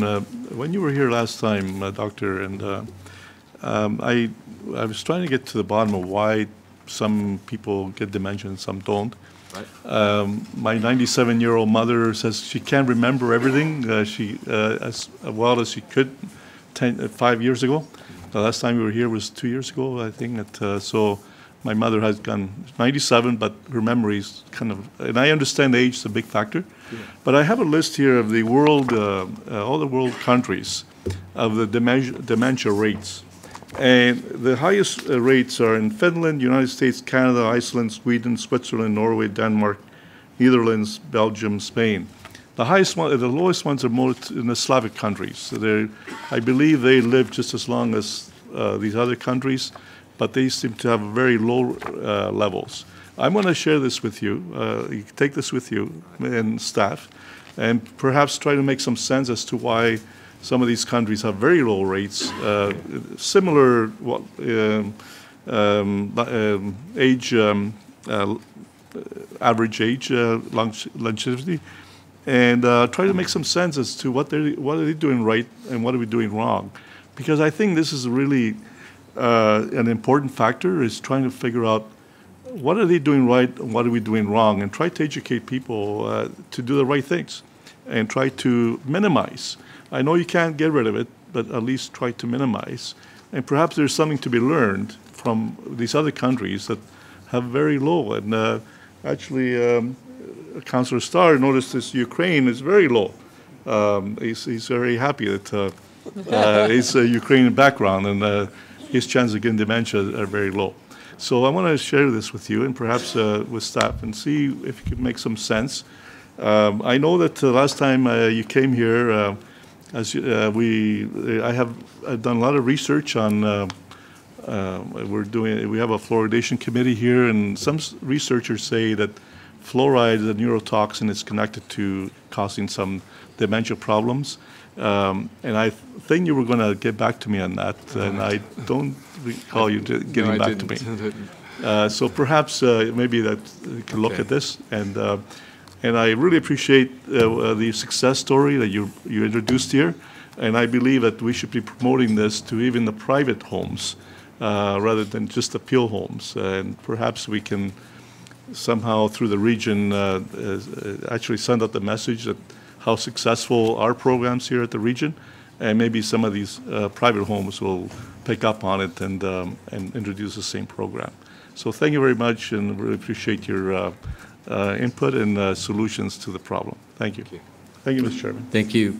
Councillor, David, sure, go ahead. Sorry. Thank you, Mr. Chairman. I just wanted to reiterate something that Dr. Sheard had said and that staff have also mentioned, and that is that we are working with the provincial government and demonstrating to the provincial government the positive results that we found from this model, and trying to get them to adjust the regulations, because that's the way we get to the private homes, all the other homes in the provinces, by changing the provincial regulations around care. Thank you. Councillor Moore. Thank you. I knew I should have gone on the board to speak before Councillor Anika. Dr. Sheard, I recall when you first joined us here in the council chambers, you told us your story about how you quit your job and said, I can't do this anymore. Could you have imagined that action could have led to the movement that has happened today? And I know that you don't make this about you, but it really is about the passion that you've brought and the commitment to changing the lives of those. So I want to recognize that and thank you very much. We talk about the cost of, in terms of dollars and cents, but this is really in terms of human cost. And I think we need to keep that first and foremost. And I think there's a lesson in this for all of us. When you use the term malignant model of care, I don't know about anybody else, but that just it grates on me. But you know what? We're all guilty of it. And so I think that's why we bristle a little bit when we hear that. And I think that that's today's teachable moment, that changing that malignant model of care doesn't start when we have a loved one or a neighbor go into a long-term care with dementia. It starts with the way we value the relationships that we have today. And so I think that's our teachable moment today. But I want to thank you very much for the leadership that you have brought and working with our staff to really put the region of Peel on the map. And I'm not surprised, because we've got some amazing staff here at the region who really look for innovative ways, different ways, better ways of serving the various constituencies that we around the table serve. But you helped to, we had a delegation yesterday on another matter, and he said, with the initiative that we were dealing with at the city, and he said, it knits it all together. And so I think that that's what you've helped us do. And I want to thank you very much. This is a really proud day for the region of Peel. It's proud for our staff. It's proud for the staff in the long-term care at Malton Village. It's an exciting day for those facilities that we operate who are going to see the program expanded to theirs. And Councillor Gibson and I have Peel Manor redevelopment that's in our area. And knowing that this model of care is going to be there is really, really exciting for us. So thank you. Thank you. Councillor Starr. Well, Dr. Sheard, I don't know what else you can do for an encore except to say that spread the word in all of Peel first, and then maybe the governments, the various levels of governments will spend a few dollars. Because when you think of it, I think the amount was mentioned, $160,000 we spent up at Malton Village. Was that right? That's nothing. Nothing. And I have to say that I've experienced this whole phenomena of dementia in our family. My wife's family, my wife passed several years ago from dementia, and in her last year, we tried to keep her at home. We kept her, and she had it for a very long time, 13 years, which was unusual. But in her last year, because there was no way there was home care available, she went to Sheridan Villa. I take a look at what Sheridan Villa at that time and now, wonderful facility, but when I see the Butterfly Village, I almost pray that I wish I could have had her in a facility like that. Because it's such a difference. By the way, I did take a tour on my own, I guess about 3 or 4 weeks ago. I wanted to see what this was all about, and I remember your discussion last time, and it's so impressive.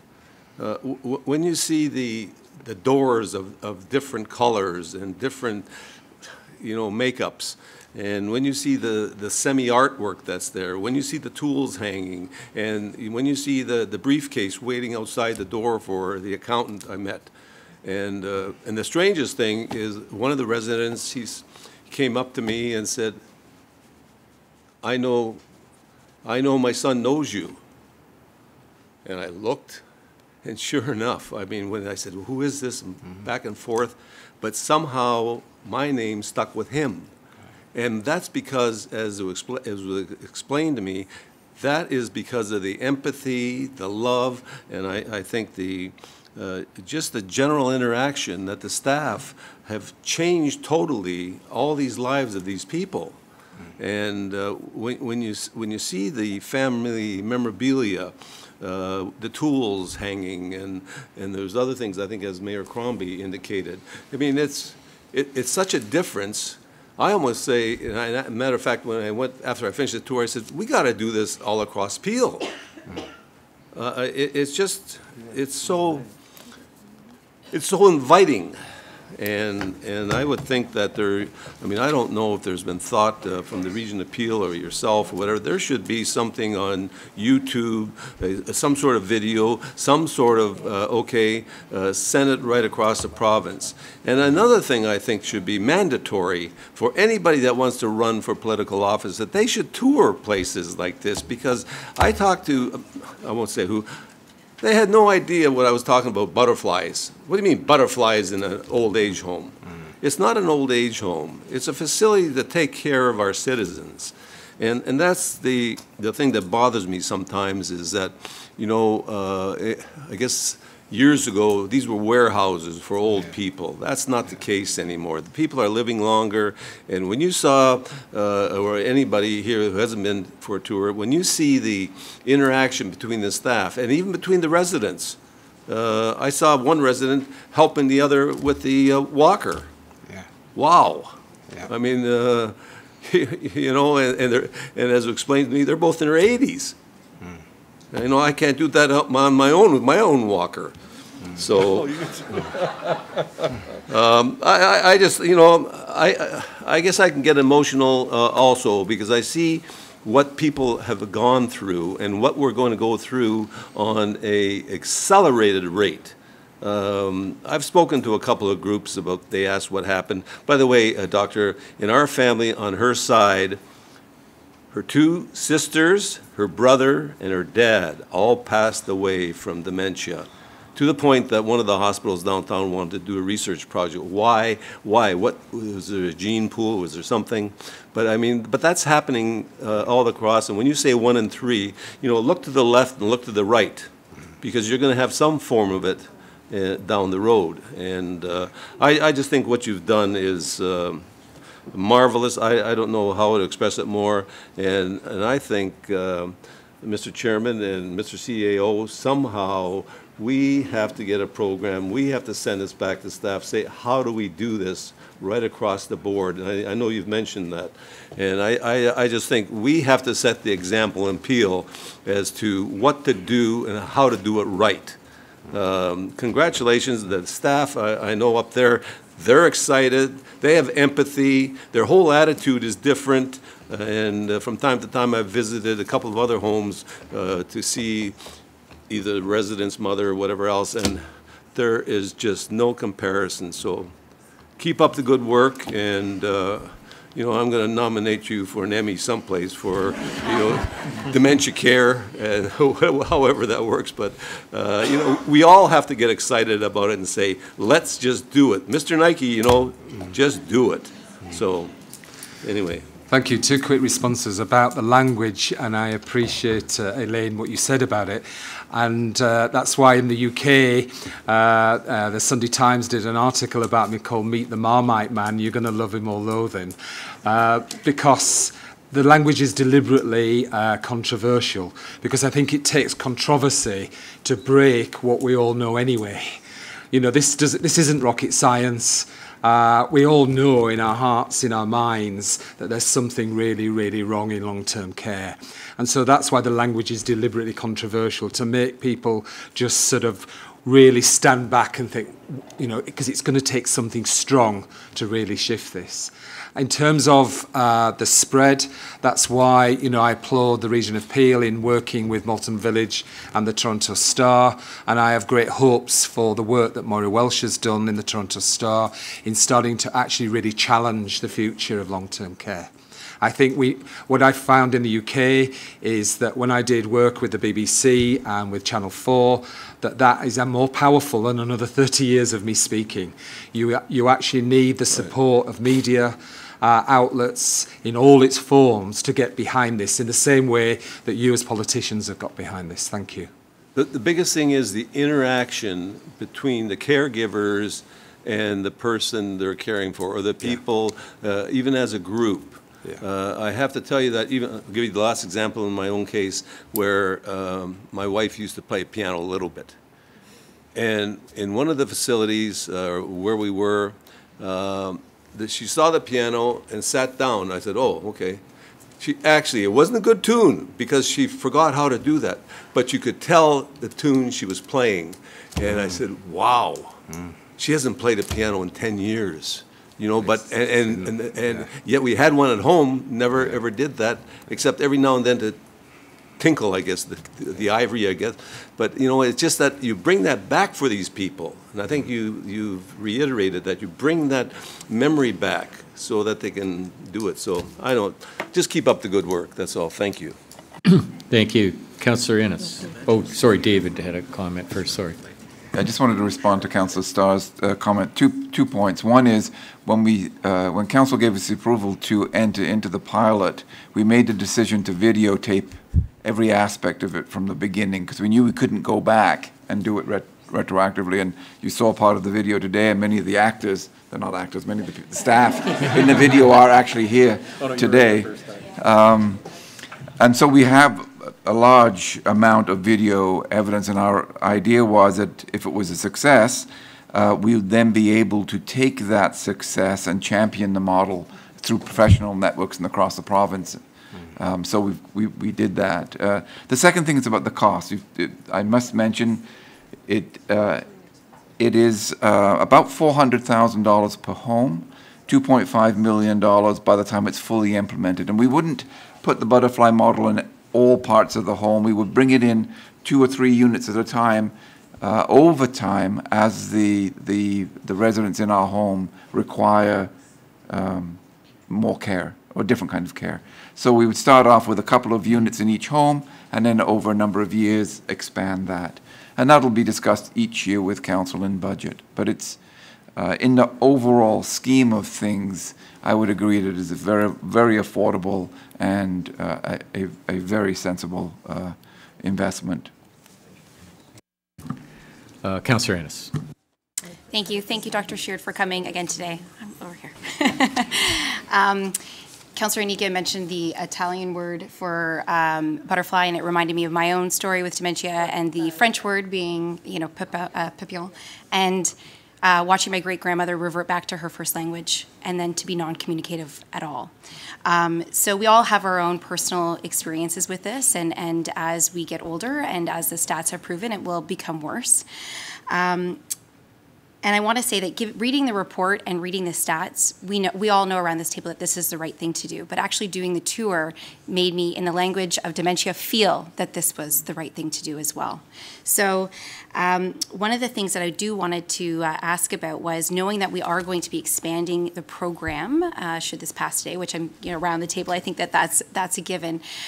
Knowing doing the tour that a lot of the things, the textiles, the activities, the volunteers that were brought into the home are not something necessarily that is easily accessible or that there's funding available for. So, for example, I know that when I did the tour, one of the residents is a farmer and cared for hens, and so I had offered at some point when they are ready that I would be more than willing to connect them to make sure that they can get a coop and a couple of backyard hens, so that they can have that experience. So I'm just saying that moving forward, I think that it would be beneficial to keep some of us in the loop as councillors and use us and our contacts to help to bring in some of those textiles and experiences into the home, because I think that that's part of our job is networking and connecting. So I just want to put that forward as an offer, and also asking that moving forward, if there's any kind of communications, going back on what Councillor Groves has suggested, communications that we can bring out to our seniors groups. Many of us have large seniors groups within our communities, very active seniors, that if we can start communicating this way of care to them so that when they start having this experience in their own families and at home, that they have already started to use this mindset. Because I think that that will go a long way in the future. And I know many of us either have age-friendly communities or are working towards age-friendly communities, and I think that this would be a huge asset to our communities. So asking staff if we can work with you to get that information out, whether or not it's a pamphlet or even better, having an opportunity to have somebody come out and speak to some of our groups, I think that would be really beneficial. But thank you very much. I think that this is actually transforming the way that we provide long-term care, and it's with heart, and that's what we're all here for. So thank you very much. Thank you. Mayor Thompson. Thank you very much. And I'm looking at our Appendix 2 on our plan out to 2021. As far as I'm concerned, we're not going far enough. I think we could do a lot more. And I'll tell you the reason why. I was very curious because it really touched home. Because I got a loved one right now, which is my mother-in-law. My mom's in palliative. My mother-in-law has dementia. And we finally got her into, she was in the hospital since last June, and last November we finally got her to a home here in Peel. It's a private, the staff are phenomenal, but the Butterfly would take it to the next level. But I'm going to tell you, I've noticed it, and we've been through that anger, we've been through that tough journey as a family, and it's taxing. It's really taxing, especially when you know it's the disease. And it isn't, you can't take it personal. You realize it's the disease, not your mom. It's a tough one. But where I'm going with this, two things. One is we're talking about $400,000. It's an investment. It's not a cost. Let's take cost out of the factor. What we're doing is investing. Because I'm going to tell you, my mother-in-law was a community leader, a community volunteer that gave so much to society. And now to see this withered old lady is heartbreaking. She doesn't deserve this. What more could we do? And it's bothersome. So I guess where I'm going is, I hear what the CEO is saying is we're reaching to the private sector, and I think it's extremely important. We're doing it to our own homes. I don't think we're moving well enough. I think, I just signed a charter out here as a mayor. Why aren't we signing a charter that this is a commitment of council that we're going to make this throughout Peel and lead by example and promote the rest of the country to follow. But I guess my question back to you, Doctor, is this, is, yes, we're talking about dementia patients. Why aren't we doing this for the seniors' homes, period? Because if they're in a better state, maybe the dementia won't be so severe so quick. That's a really excellent question, and one that was posed to me 5 years ago when people in the UK started saying to me, so David, people with dementia get butterfly, but other people or older don't. And in some ways I found that a little ironic initially, given that 40 years of my life had been working in a relatively Cinderella service, that people were now complaining that people with dementia got butterfly. But what you highlight is a really important message, that this isn't really about dementia care at all. That good dementia care is good care for everybody, whether you've got heart disease, cancer, multiple sclerosis, that this is a model about emotional intelligence, this is a model about feelings before behaviours, this is a model about being reached as an individual, this is a model about actually being treated still as a whole person. And wherever we are and however vulnerable we are, we all have those needs. So I think you're right that although it begins in dementia care, the goal should be that it actually moves across all care. Well, the one thing in dementia care, and especially in a senior's home, and as much as I love when you're trying to take care, you're trying to get by with life. You've got everything else to deal with, plus dealing with the patient. Here you got professionals that are dealing with the patient, and you see the health, and you can tell as the touch and the feel. Even in where my mother-in-law is, I've noticed an improvement in her state, even though it's not good, but it's better than it's been. And I know the butterfly would definitely be the next level where we need to get. My challenge is, how do we get there? How do we get there quickly? I know it's going to take time, but is how much are we prepared to invest? How much are we as council prepared to invest? And also, I think as Peel, we need to make that commitment, but also I know for a fact that Chris isn't here today, but through FCM and as well as myself through AMO, is I think this is something that we can lay a challenge out to other municipalities across Ontario and across Canada, is how can we all do this for the betterment of the people who have made, they've given so much of their life. Why are they having to finish the rest of their life this way? It's wrong. And to me is we see partially of a solution on how we can do a much better job. So why are we, okay, we tried it, we know it works. To me is for what we do in a lot of investing and for what we do for other decisions that we make here as council, this is very important to me. Is one, Davis Center, one home, Tall Pines, one home. Why aren't we doing two? My question is I think I really like to put a challenge out to staff that this needs to be within an X number of years, standard practice for everyone. How can we do that? Through you, Mr. Chair. We appreciate all the support you've provided today, and we will be reaching out as we expand communities per home for fundraising and stuff in order to fill our home. So thank you, Councillor Innes, for suggesting that. What we found from the pilot, though, is that this is not a quick change. While some of the quick changes may be reconfiguring the home, painting the home, it's a transformational change, and we were very good to do it within a year, as Dr. David Sheard has said. So that's why we have planned out an intentional plan over 3 to 4 years, because while it's really important to do this well, it's also important to sustain it and nurture it. So while we appreciate the support, and we will be reaching out to other partners to provide information about this, to support our paramedics and others who work with seniors, and reaching out to other seniors agencies. I think in terms of what we're able to accomplish, that's why we staged it out over a 2 to 3 year plan. So as population grows, yep, we're going to be doing new long-term care homes. Can we just build this as standard practice with new long-term care homes? And that's what we're doing with the Peel Manor transformation. Certainly we're building the home in terms of butterfly home areas. Certainly we've had lots of learning. We've also reached out and met with the ministry a couple of times and plan to bring David Sheard back to meet with the ministry again. Well, I think is even for the environment, even for seniors' homes, how we can dress it up. It doesn't have to be a full butterfly, but a semi, especially with the look and the feel, that people feel it's something that's special. I think, too, is we got to look at prevention, too. And can that be preventative? And I guess that's what I'm asking is, if we start to deal with it earlier, are we going to be able to, delay this from happening, I guess is, maybe is wishful thinking, but it's a question I've got. We've certainly had lots of learnings that we will be sharing across our leadership team, so it will be benefiting most of the people who live in our homes. So we do appreciate your support. And yes, I agree with you. We all want to move away from beige paint in our homes to more colorful. Well, I'm very impressed, and thank you for the fine job you've done, and congratulations, but I think we just need to start to take this, and I think even as a commitment of council, I think there should be a commitment in the next year or so to figure out how we can do this as a commitment to make it happen. Thank you. Thank you. Thank you. Councillor Palashi. Sorry, excuse me. Thank you, Mr. Chair. Thank you, Doctor, for coming. It's nice to see. Thank you to the staff that were in the video and staff working with us, because really without you it wouldn't be possible. We kind of get the easy job over here to put our hands up to say, okay, go ahead and implement the procedures in doing this, the 3-year model.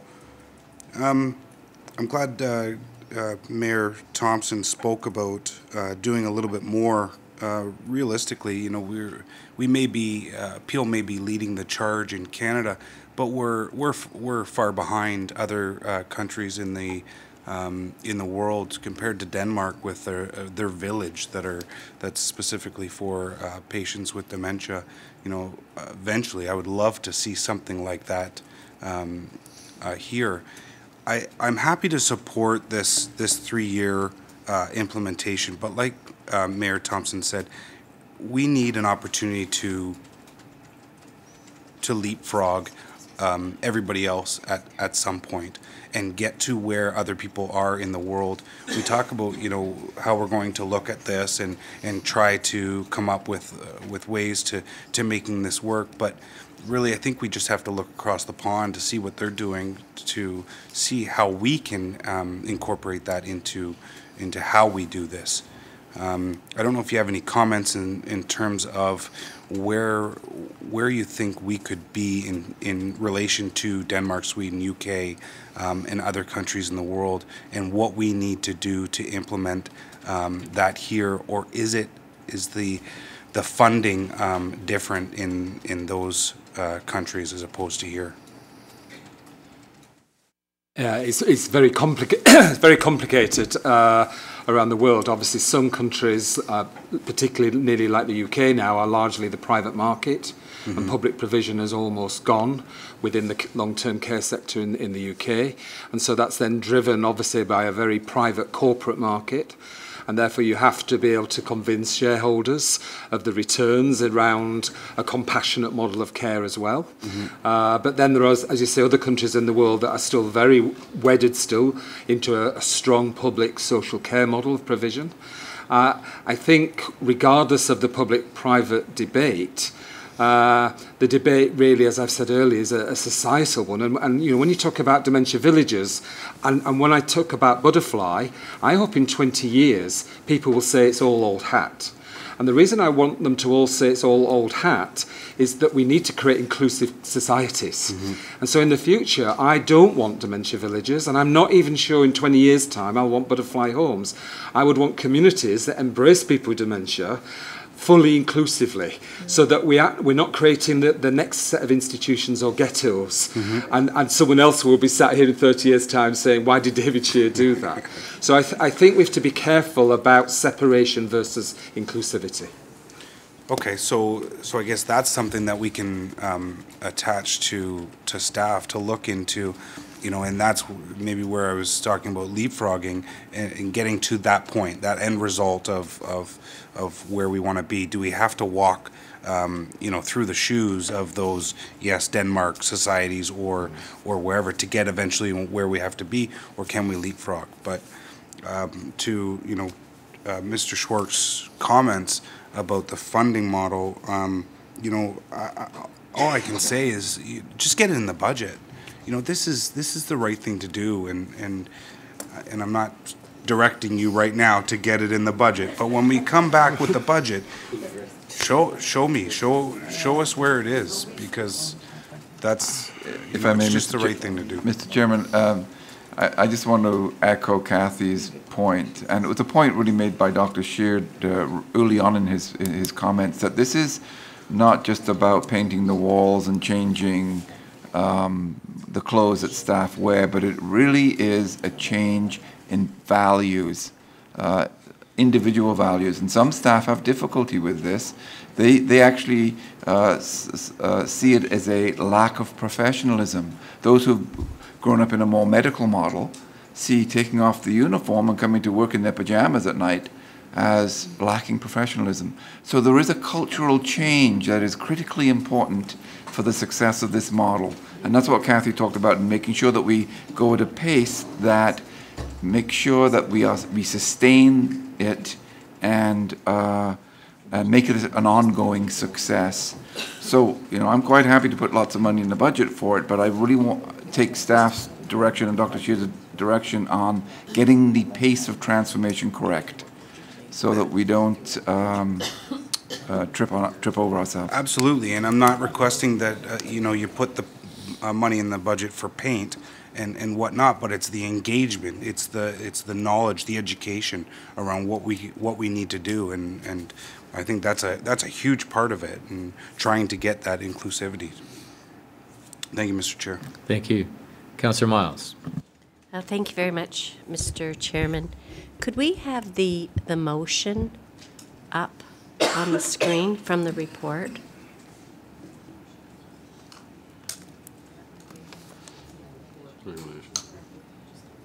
Thank you. So, first off, I want to say that I think this is a subject that touches all of us, especially if you look at, well, some of the age demographics around the room. A lot of us have been dealing with aging parents and whatnot. And certainly I had an experience with my mother in a Region of Peel long-term care center.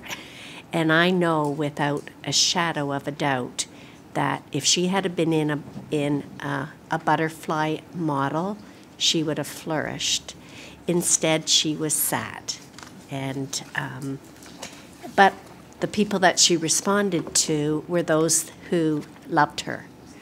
And I could tell from the staff that were working with her which ones who truly cared. And those were the ones that she responded to. So it just makes common sense. But talking about this, changing the broader system, as my father aged, he got meaner and angrier, and he was not a nice man.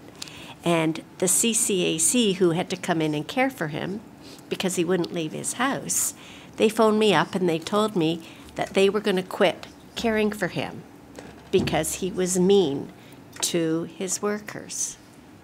So I did a little bit of research, and when I met with them, I talked about the deterioration of the frontal lobe and why didn't they know these things. All I had to do was go online.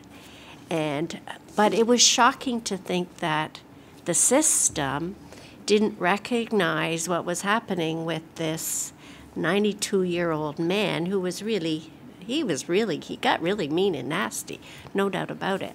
But the system, rather than being compassionate and understanding, where the real frustration was that the decline in his physical health, they were going to cut off any care for him.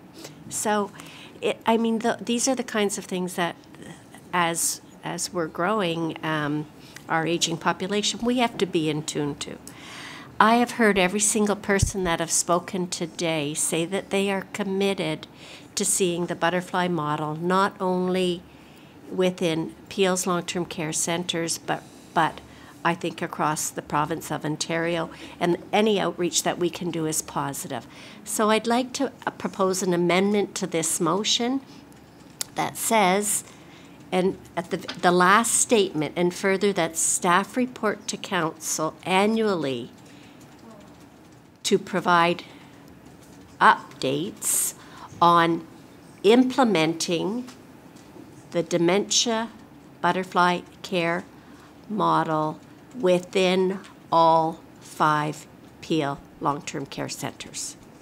So what's that doing is saying we're committed to this model across all facilities, all units.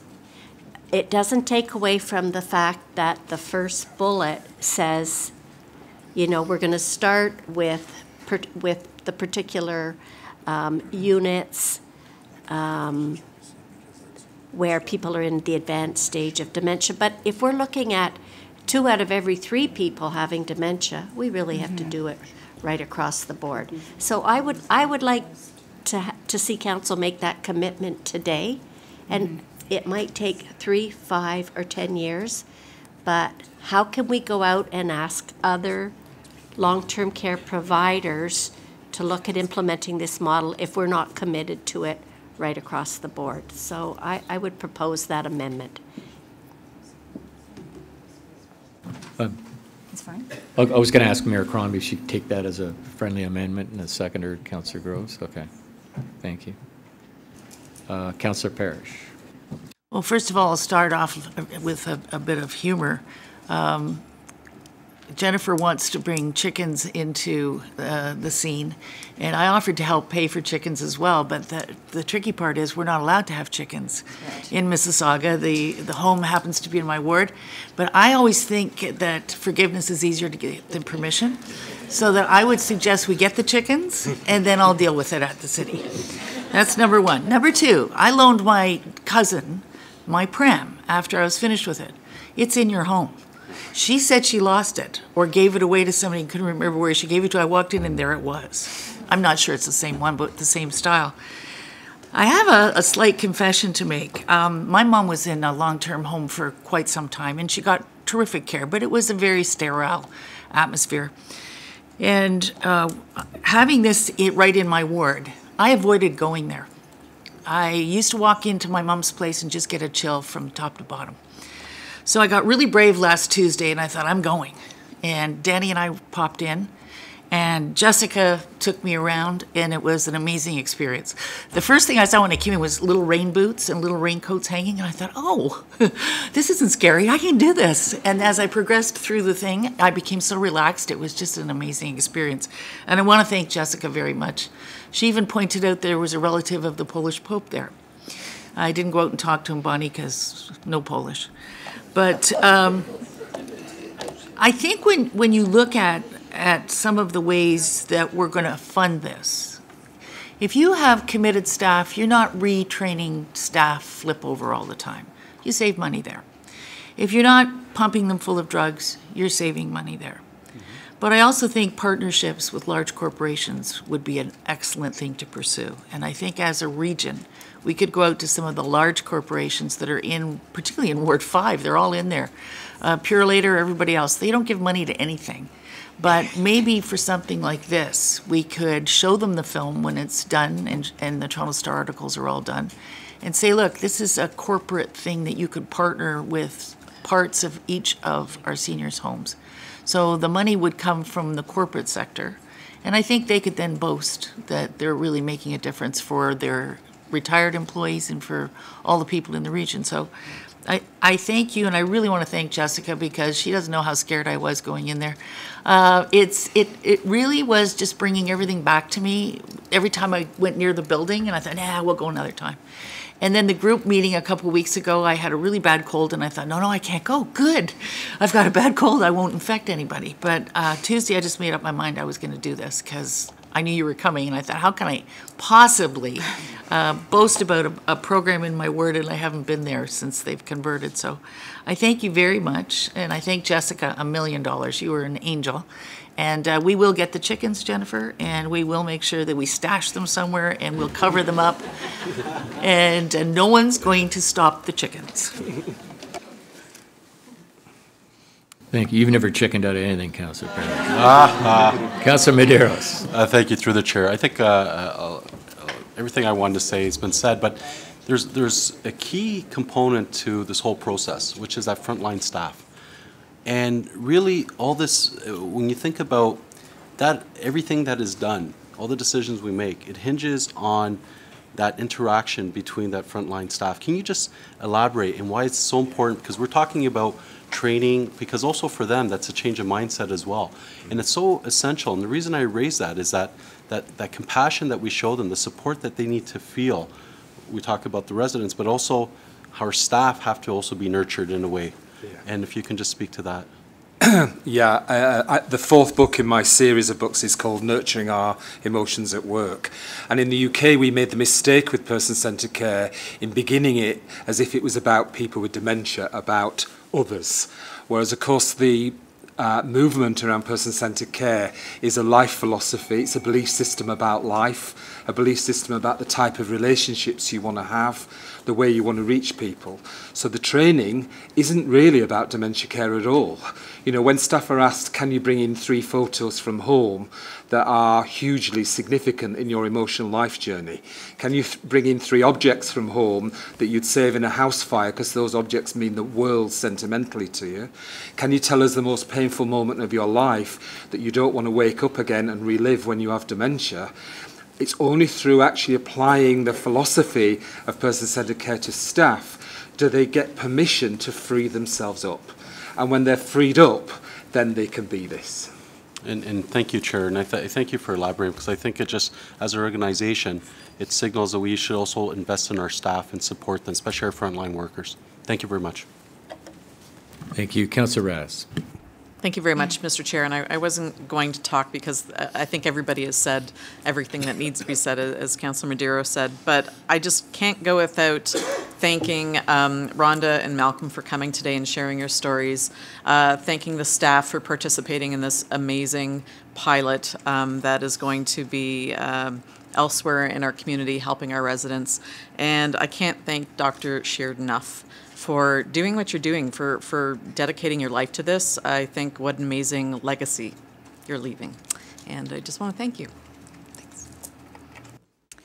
Well, thank you.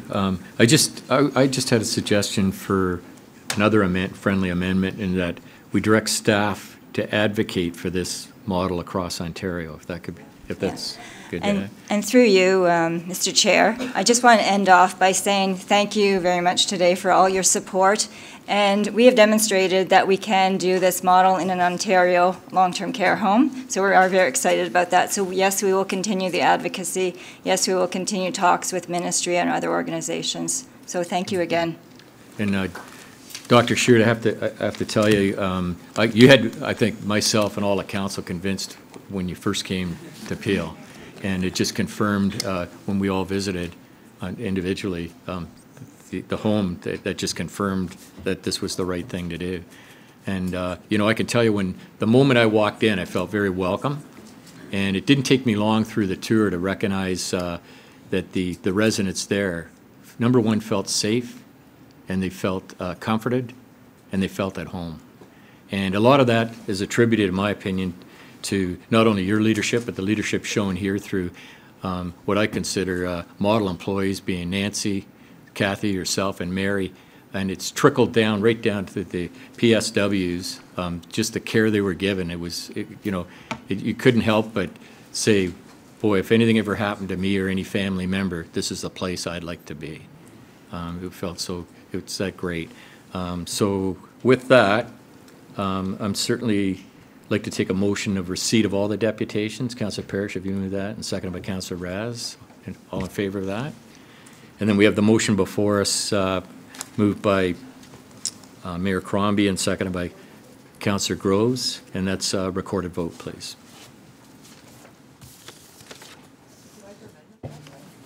With the amendments.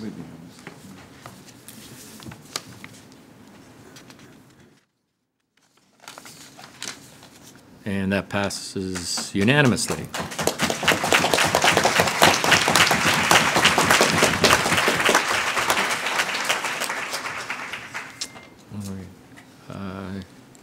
Is it the wish of council to take a break for lunch?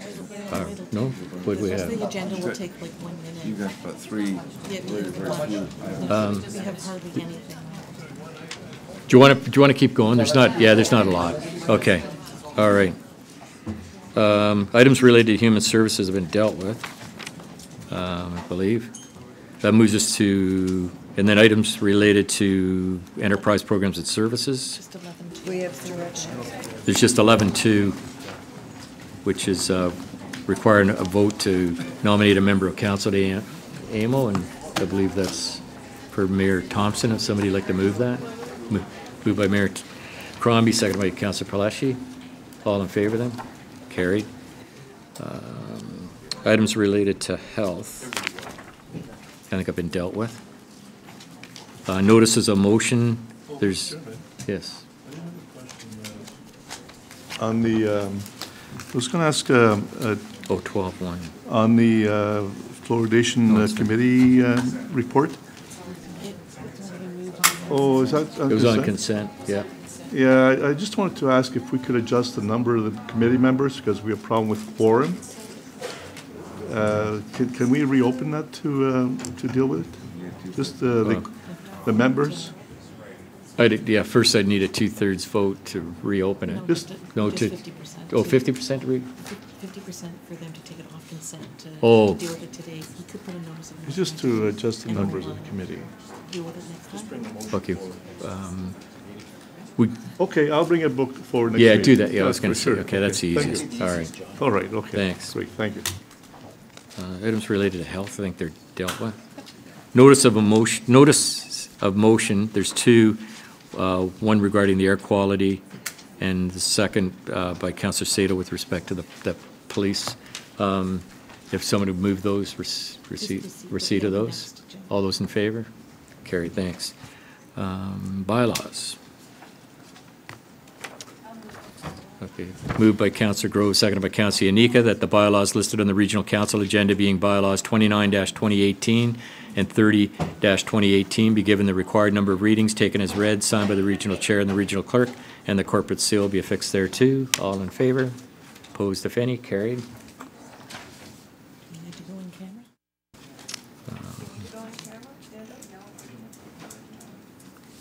Would you move the in-camera, Councillor Yanika?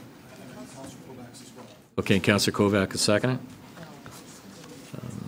That's 19-1 and 19-2. We got that? All right. Moved by Councillor Yanika, seconded by Councillor Kovac, that the recommendations contained within the confidential reports relating to items 19.1 and 19.2 listed on the May 10th, 2018 Regional Council agenda be approved and become public upon adoption. Is that recorded? No. All in favor? Opposed, if any? Carried. Bylaw to confirm. Moved by Councillor Innes, seconded, seconded by Councillor Gibson, that bylaw 31-2018 to confirm the proceedings of Regional Council at its meeting held on May 10th, 2018, and to authorize the execution of documents in accordance with region appeal bylaws relating thereto, be given the required number of readings, taken as read, signed by the regional chair and the regional clerk, and the corporate seal be affixed thereto. All in favor? Opposed, if any? Motion to adjourn, moved by Councillor McFadden, seconded by Councillor Mahoney. All in favor? Carried. Thank you.